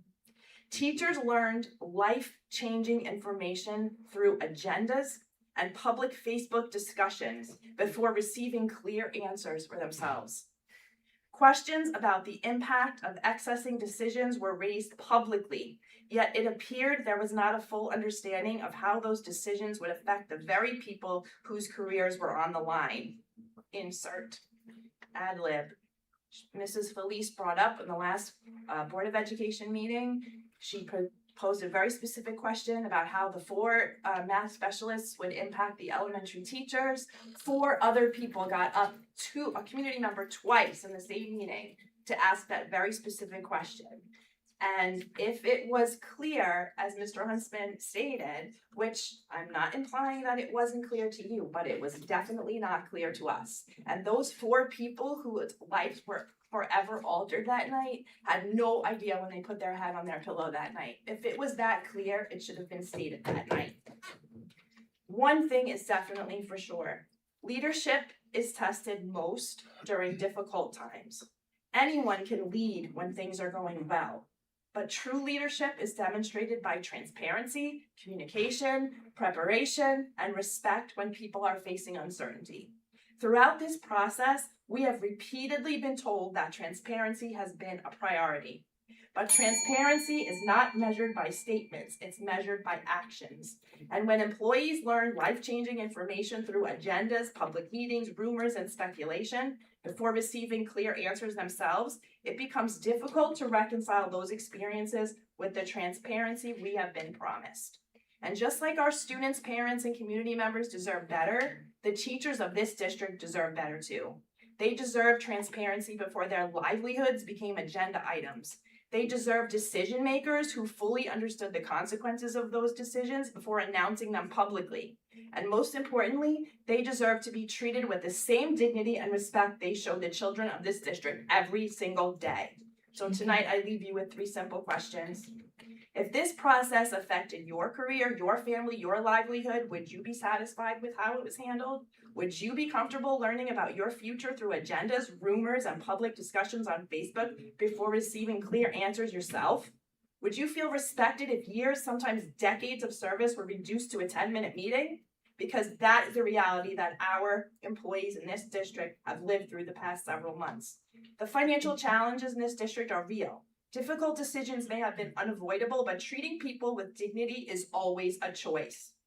As you move forward, I urge you to ask yourselves not only whether the decisions are necessary, but whether the process reflected the values this district claims to teach: respect, integrity, transparency, and empathy. Because when our students look back at this moment, they're not going to remember budget lines or percentages. What they will remember are how the adults treated one another when things got hard. And right now, that lesson is still being written. And I urge you to write a better ending. Do better for this community, do better for the children whose futures depend on your decisions, and do better for the teachers who have faithfully carried this district on their backs through every challenge, every change, and every crisis, because we deserve nothing less. Thank you.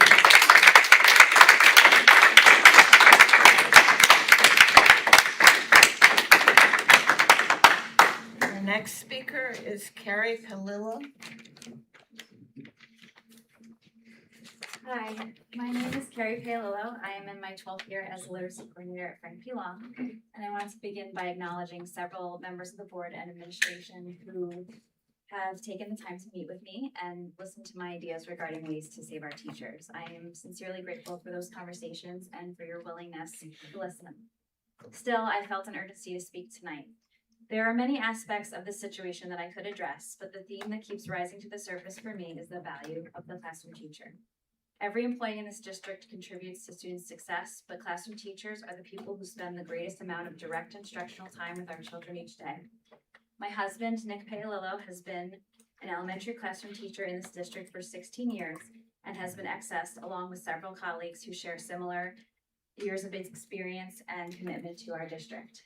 If you're wondering where he is, he's home with our 3 kids, putting them to bed, and that's why he can't be here. Just last year, he received the Honorary Educator Certificate of Achievement, an award given to educators recognized by students as having the most influential and significant impact on their educational journey. Many of the teachers on the excess list have received the same distinction. Now, the proposed contingency budget includes a reduction of an additional 11 elementary general education teaching positions. If the budget does not pass, classroom teachers with over 18 years of experience in service in this district will face the same uncertainty, fear, and stress that my husband and I have been living with for months. So I keep coming back to one question. Why do classroom teachers so often bear the greatest impact of budget decisions, despite their central role that they play in educating our children? I deeply value the work of every professional in this district, but as a literacy coordinator and a former classroom teacher, I have seen firsthand the extraordinary demands teachers face every day. It's not just the ever-changing curriculum, ongoing professional development, and continual evaluations. It is knowing the standards for reading, writing, math, science, and social studies. It's differentiating instruction for every single child in the room because every child does learn differently. In a typical 5th grade classroom, academic levels can range from below kindergarten expectations to well beyond middle school. A classroom teacher must be an expert in behavior management and skilled in engaging students in meaningful learning. They are required to adapt continuously, no matter how long they've been teaching. A classroom teacher is also teaching executive functioning on a daily basis. Students need continual help following directions, organizing and maintaining their materials, and walking properly in the hallways, to name a few. Classroom teachers are also emotional support systems for their students. They are mother figures, father figures, adults that can be trusted. These are just a few examples of what makes classroom teachers so special. So what is being lost in this conversation about their value? Because if our mission is educating children, aren't classroom teachers at the very center of that mission? You mentioned that we were overstaffed, and our XS teachers weren't part of that overstaffing. They were hired 16, 17, 18 years ago. Once these beloved teachers who have made their careers here are accessed, they face an uphill battle seeking new employment. On Long Island, experienced teachers do not simply move from another district and continue where they left off. They start over at the bottom of the new seniority list, must earn tenure again, must attend new teacher trainings again, and are frequently viewed as less desirable candidates than less experienced applicants who can be hired at a lower cost. I am not arguing that these teachers should be recalled simply because finding another job may be difficult. I am arguing that educators with this level of experience, commitment, and service should have never become expendable in the first place. You said the spending plan is flexible. and I have looked at the budget line by line. There are a lot of ways to move funding around, but how do we ensure that that money goes to saving teachers? So I'm asking, rather begging you, anyone who will listen to get creative, think about restructuring our systems, listen to the suggestions, and do anything and everything you can to save our teachers. Thank you. Thank you for your comments. Kareem Odekan. When I ask a question, is this clock stopped or how does it work? Because I have questions for this budget hearing. That's a good question. Take your time. So, how many questions do you have? 3 minutes of questions.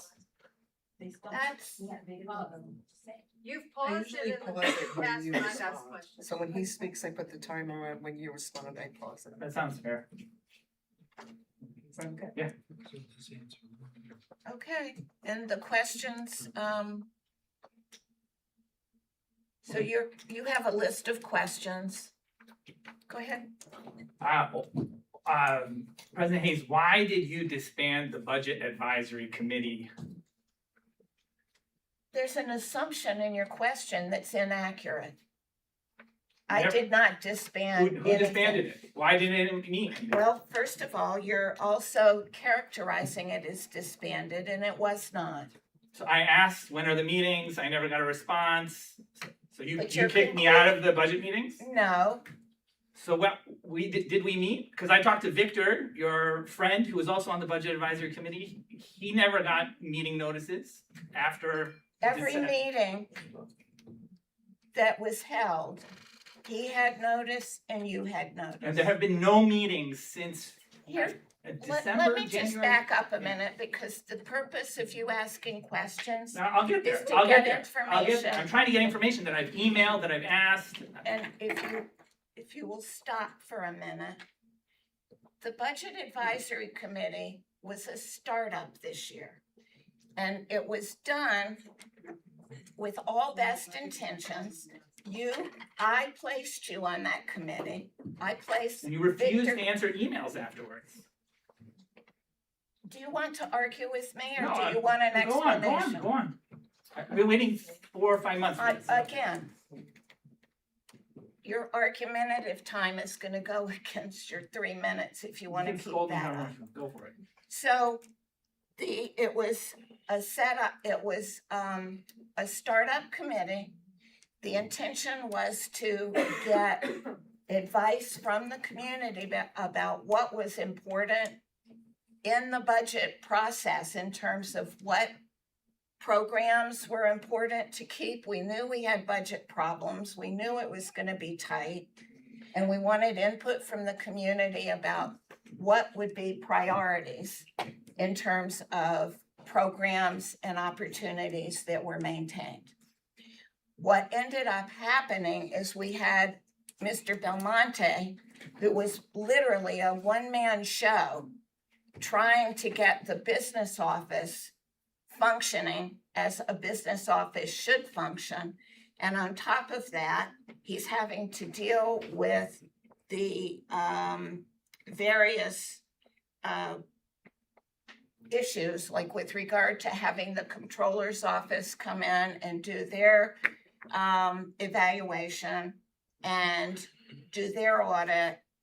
He also had to do this plan for how to get us out of the deficit situation and get the deficit dealt with. He basically created a miracle plan that fell into place and worked. He simply did not have the time to be present at the various meetings. This was probably the worst time to try to do a startup committee. It was a And in finance committee, there's nothing retrospect, startup In about it. retrospect, the timing of doing it was not the right time, and I look forward to having it in the future. Do you have another question? Yeah, I have a lot more. So, it's strange that we omitted class size from this, in kindergarten, from the presentation that Mr. Huntsman did, because that was shared actually in November of existing classes, and things like, Creamer Kindergarten had 16 kids, 15 kids. Whereas dual language where half the kids are English language learners, in Brookhaven had 24 kids. So it's just interesting that it's like acceptable for one class to have 24 kids of kindergartners, half of which are English language learners, and that we run 3 sections where you could have split one of those sections onto 2 other classes and still had less students than the kindergarten classes at Brookhaven. So I think it's interesting that these aren't presented now. And the reason I'm asking that is part of the discussion 6 months ago in the first meetings of the Budget Advisory Committee was talking about reorganizing some of these kindergartens and being able to equalize across buildings. So it's just interesting that we're not sharing that now, that this conversation that was started and never pursued is not public. I also wanted to just say that it's very interesting that we talked about the 43% of administrators that were cut, and there's a lot of sympathy that was given for them. But I've never heard this board talk about the teachers that have been cut to the same degree. Even Mr. Dolan, I asked you, how many teachers have we lost in the last 13 months? And you said 16%. That's in this year. We've lost 22.5% of our teachers in the last 13 months. All right. Enrollment, we talk about overstaffing, enrollment went down over 10 years. Ms. Dolica, can you hold, just pause this time for a minute. There is no teacher, there is no person in this district, and it has been said by others, that anybody was happy with firing, as you're suggesting. No one's saying they're happy. Don't twist what I'm saying. I'm not asking you a question right now. See, you just made my point. There are people that want to ask questions. You are wholly entitled to your opinion and to your considerations or your thoughts. The period now is for asking questions. So he's not, ma'am. You're telling us that it's strange for this. You're asking and reciting to other things. So I'm not saying you're not entitled to them, and I'm not saying you're hold on. I'm not saying you're wrong. But please ask the question. Don't worry about it, Chris. Oh, I do worry about it. I want you to ask a question. Listen, you want an answer, ask a question. Can you hold my time, please? This is not related to my questions. But after the last round of cuts, last May, not this past May, but the one before, you guys sat here, you didn't even know, our board president didn't even know how many teaching positions were cut. Okay, so that's actually important information to talk about. If we want to pass this budget, we can't say that, we're overstaffed. That's a disaster. If this budget passes, it's in face of what this administration is doing. We need to talk about how we cut 22.5% of teachers in 13 months, while 40% of our kids can't pass basic math and English exams. They don't meet New York State standards. That's what we have to talk about. What our board is doing is sabotaging. I'm asking, why do you keep sabotaging our chance of passing this budget? All right, that's one question. The other question is, Mr. Belmonte, you had mentioned that if that bus proposition passes, 7 to 9 teachers' jobs would be saved. So I'm asking, which 7 to 9 teachers' jobs were saved? Mr. Odicum, I have addressed that question 6 ways from Sunday. No, you haven't. You can, let me finish. Well, there's no need for me to speak. Okay? And made it very clear last time in the context of that discussion that if we did not have that transportation referendum to reduce the budget by 900,000, we would have to reduce additional teachers, probably to the extent of 7 to 9. That was the contents of the explanation. So I don't understand this. So we reduced, can you please give me respect for this? We decreased taxes by $900,000. Yes, we and did. you decreased expenses by $900,000. Forget about the state aid that we lose, the $500,000. If you do both, how did you save 7 to 9 teachers' jobs? That's not what I just said. That's what you said. Oh, that's not what I said. I have the transcript of what you said. Okay. Do you want me to read it? I have it right here. You could. Look, this is actually quite important, okay? Teacher asked, are teachers saved if this proposition goes through? You said the answer would be yes, because we're able to offset some of those reductions by this reduction. How many teachers' jobs would be saved? Mr. Trustee Felice asked the question. How many jobs would be saved if this proposition goes through? You said it would be anywhere between 7 to 9 teachers, assuming 100K per teacher. If you cut taxes by 900,000 and you cut expenses by 900,000, how are you saving 9 teachers' jobs? Forget the 500,000 that we lose the next year in state aid. If we did not cut, I'll try this one more time. Yeah, Okay, listen carefully. I'm listening. If we did not cut the 900,000 for transportation, And the 900 in revenue. if we did not cut the 900,000 and reduce our expenses, we would have had to cut another 7 to 9 teachers. It's as simple as that. But you reduce the revenue. Where does that money come from to save 7 to 9 teachers' jobs? You Yeah, reduce well, the then- revenue. Hold on a minute, you're way beyond your 3 minutes of question. So we're gonna need to, So what about the Brookhaven elementary class size discussion? You know, why haven't we equalized kindergarten class sizes across buildings? Because we have regional I'm asking Mr. schools. Huntsman. we have the schools divided the way they That's, are. yeah, but I'm in saying even catchment within the areas. school, you have 3 sections, you could reduce it to 2 and still have less students than in the dual language. Mr. Belmonte? Okay, we have talked about different ideas and studies that the district will embark on, and that's one of them that we talked about. Not at this particular time, it's not gonna happen for 2026, 27, but going forward, the district is going to look at a grade reconfiguration plan to better utilize our buildings with the possible closing, and in that plan, those type of things would be addressed. Why do you have to close the building to say that instead of 3 sections, you have 2?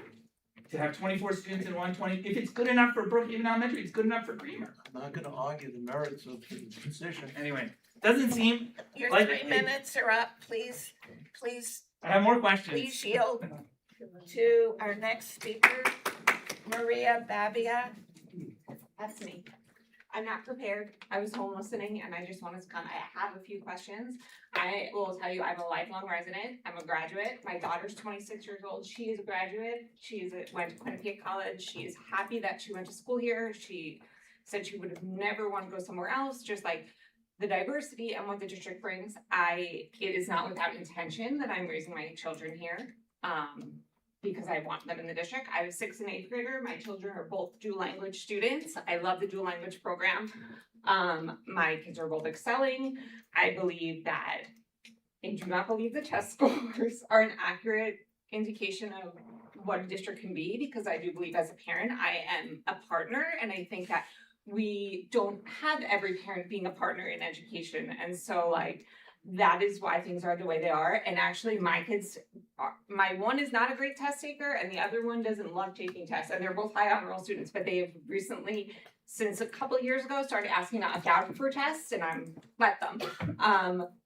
My mom's a teacher, I was a teacher, I work for a curriculum company, so I am immersed in education. I am not educated in the ways of education, and my mom taught in Amityville for many years. That was where she taught and did a ton of stuff, and I used to help her all the time. That being said, I did email the entire board and nobody even sent me a thank you, but okay. I'm sure you get a lot of emails. But one of my questions that I have, so I don't know if you can pause, is I do love the dual language program. I understand maybe it is state mandated in some form. My oldest son, the 8th grader, is the 2nd year of it, so he's not the side-by-side. I do understand the value of the side-by-side, but it is my understanding that someone told me that the busing for dual language, because it is offered through the whole district, is a high cost. So my question is, can somebody tell me what the cost is of that busing? Can you pause me if someone can answer that? And if that is mandated to be offered to the entire district, because I'm guessing that it's not, just because I know in the first couple of years it wasn't. And it was like a leap of faith for me to join that program, but it's been phenomenal, you know?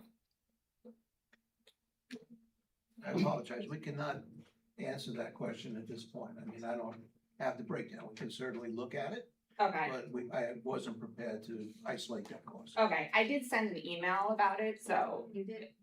But I do think that the cost of that is high. Somebody told me it is not a small cost, like an $800,000 cost, which is that feels high, so I mean. And I don't think it's an equity issue, because honestly, I think you're getting a great education no matter what. So I don't know. Anyway, and the other question I have, and this is why I'm here, and it really doesn't have to do specifically with the budget, but kind of, and it has to do with JV sports and then the clubs. And I just wonder, is there a world where fundraising is an option for those? If the district ends up on contingency, that is, there are fundraising restrictions. It has to be done on an equitable basis. You Okay. can't just fundraise for one particular sport or activity without the others. So my concern are things like National Honor Society that you can't get unless a school hosts it. So if a nonprofit such as like The Education Foundation. South Country Education Foundation or someone like that maybe could help us. I know like there's a way that we can run a fundraiser where funds would go to specific clubs, sports, etc. So is that something like, can we say to the board like, okay, here's money for National Junior Honor Society at the high school? Okay. Couple things. First of all, can't speak to what I didn't see and when I wasn't here, but the hardest thing for me is to watch people, good people who care, go through something like this, and I've seen examples of everybody at the table. The tables agonize over anyone who is losing their job, and it's been tough. And myself, you know, you don't know people real well. Sometimes you don't know what to say. All right, but we're gonna get through this together. As far as the fundraising, just a cautionary tale. Mr. Belmonte alluded to it. Let's get the information out, let the public speak next Tuesday. Because what's gonna happen on Wednesday is we're gonna pull the team together and we're gonna go in, we'll be in this room and we'll start to come up with a plan on what we're gonna do. If there has to be fundraising, we need to all take a deep breath. And it's gotta be equitable, not just in the sports arena, but across the board.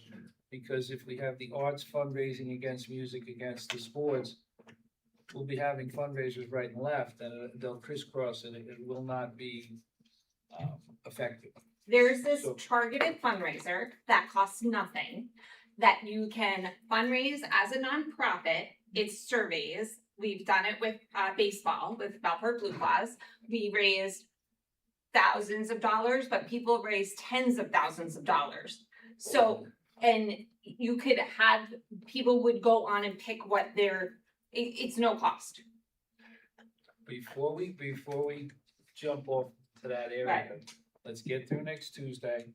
If that's something that we're going to do, we'll try to get, we'll pull people together so that we do it one for all and all for one, and we'll figure out a way to, and I think we have the foundation already.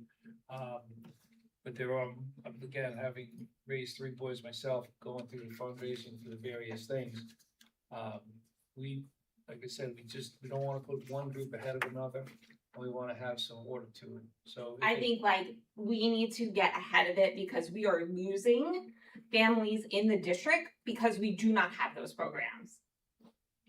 You understand what I'm saying? So if you start in June, even in 1 week, more can be done to start things going and to have that conversation. Because in reality, people need to know where they're going to school next year, whether it's our district, whether they're selling their house, what are they doing?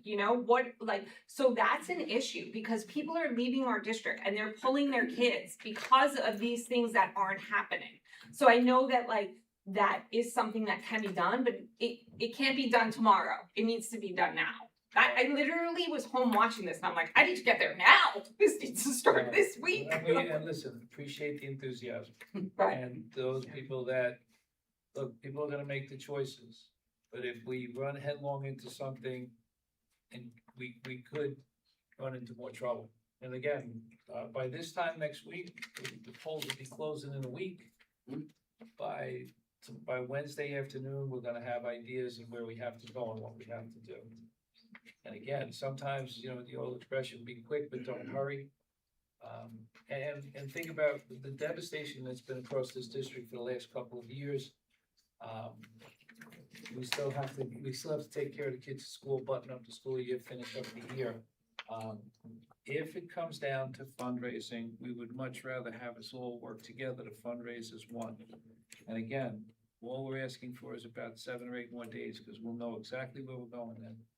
Okay, and I have one more question, and it is in regard to sports. And I know there's no JV sports, but is there an opportunity for those students to be practicing as like a practice type thing with the varsity? And will there be an option like for scrimmages, maybe you could get volunteers in? Like, is that something that the district can do? I don't know what I'm asking, but because I think there are enough people in the community, like my husband volunteered for middle school baseball this year, you know, just to be there. So like there are people that would be willing to volunteer, I think, across the board. I mean, like Rich Brown gives a ton of his time for basketball when he doesn't have to. And I mean, I know he's like the coach, but he also does so much more. So like you have those people in the district. Like, can they use the field? Like, what would be the? We can't even answer that yet, because Okay. depending what happens next Tuesday, Everything is Bonnie Tuesday. everything Okay. depends on, everything's right on next Tuesday. Thank you. Thank you. Thank you for your comments. Are there, that completes the public commentary portion. I have more questions. Where we've completed the public commentary portion, is there a motion to adjourn? Trustee Puccini, second trustee Felicetta, all in favor? So unanimously approved, the meeting is adjourned.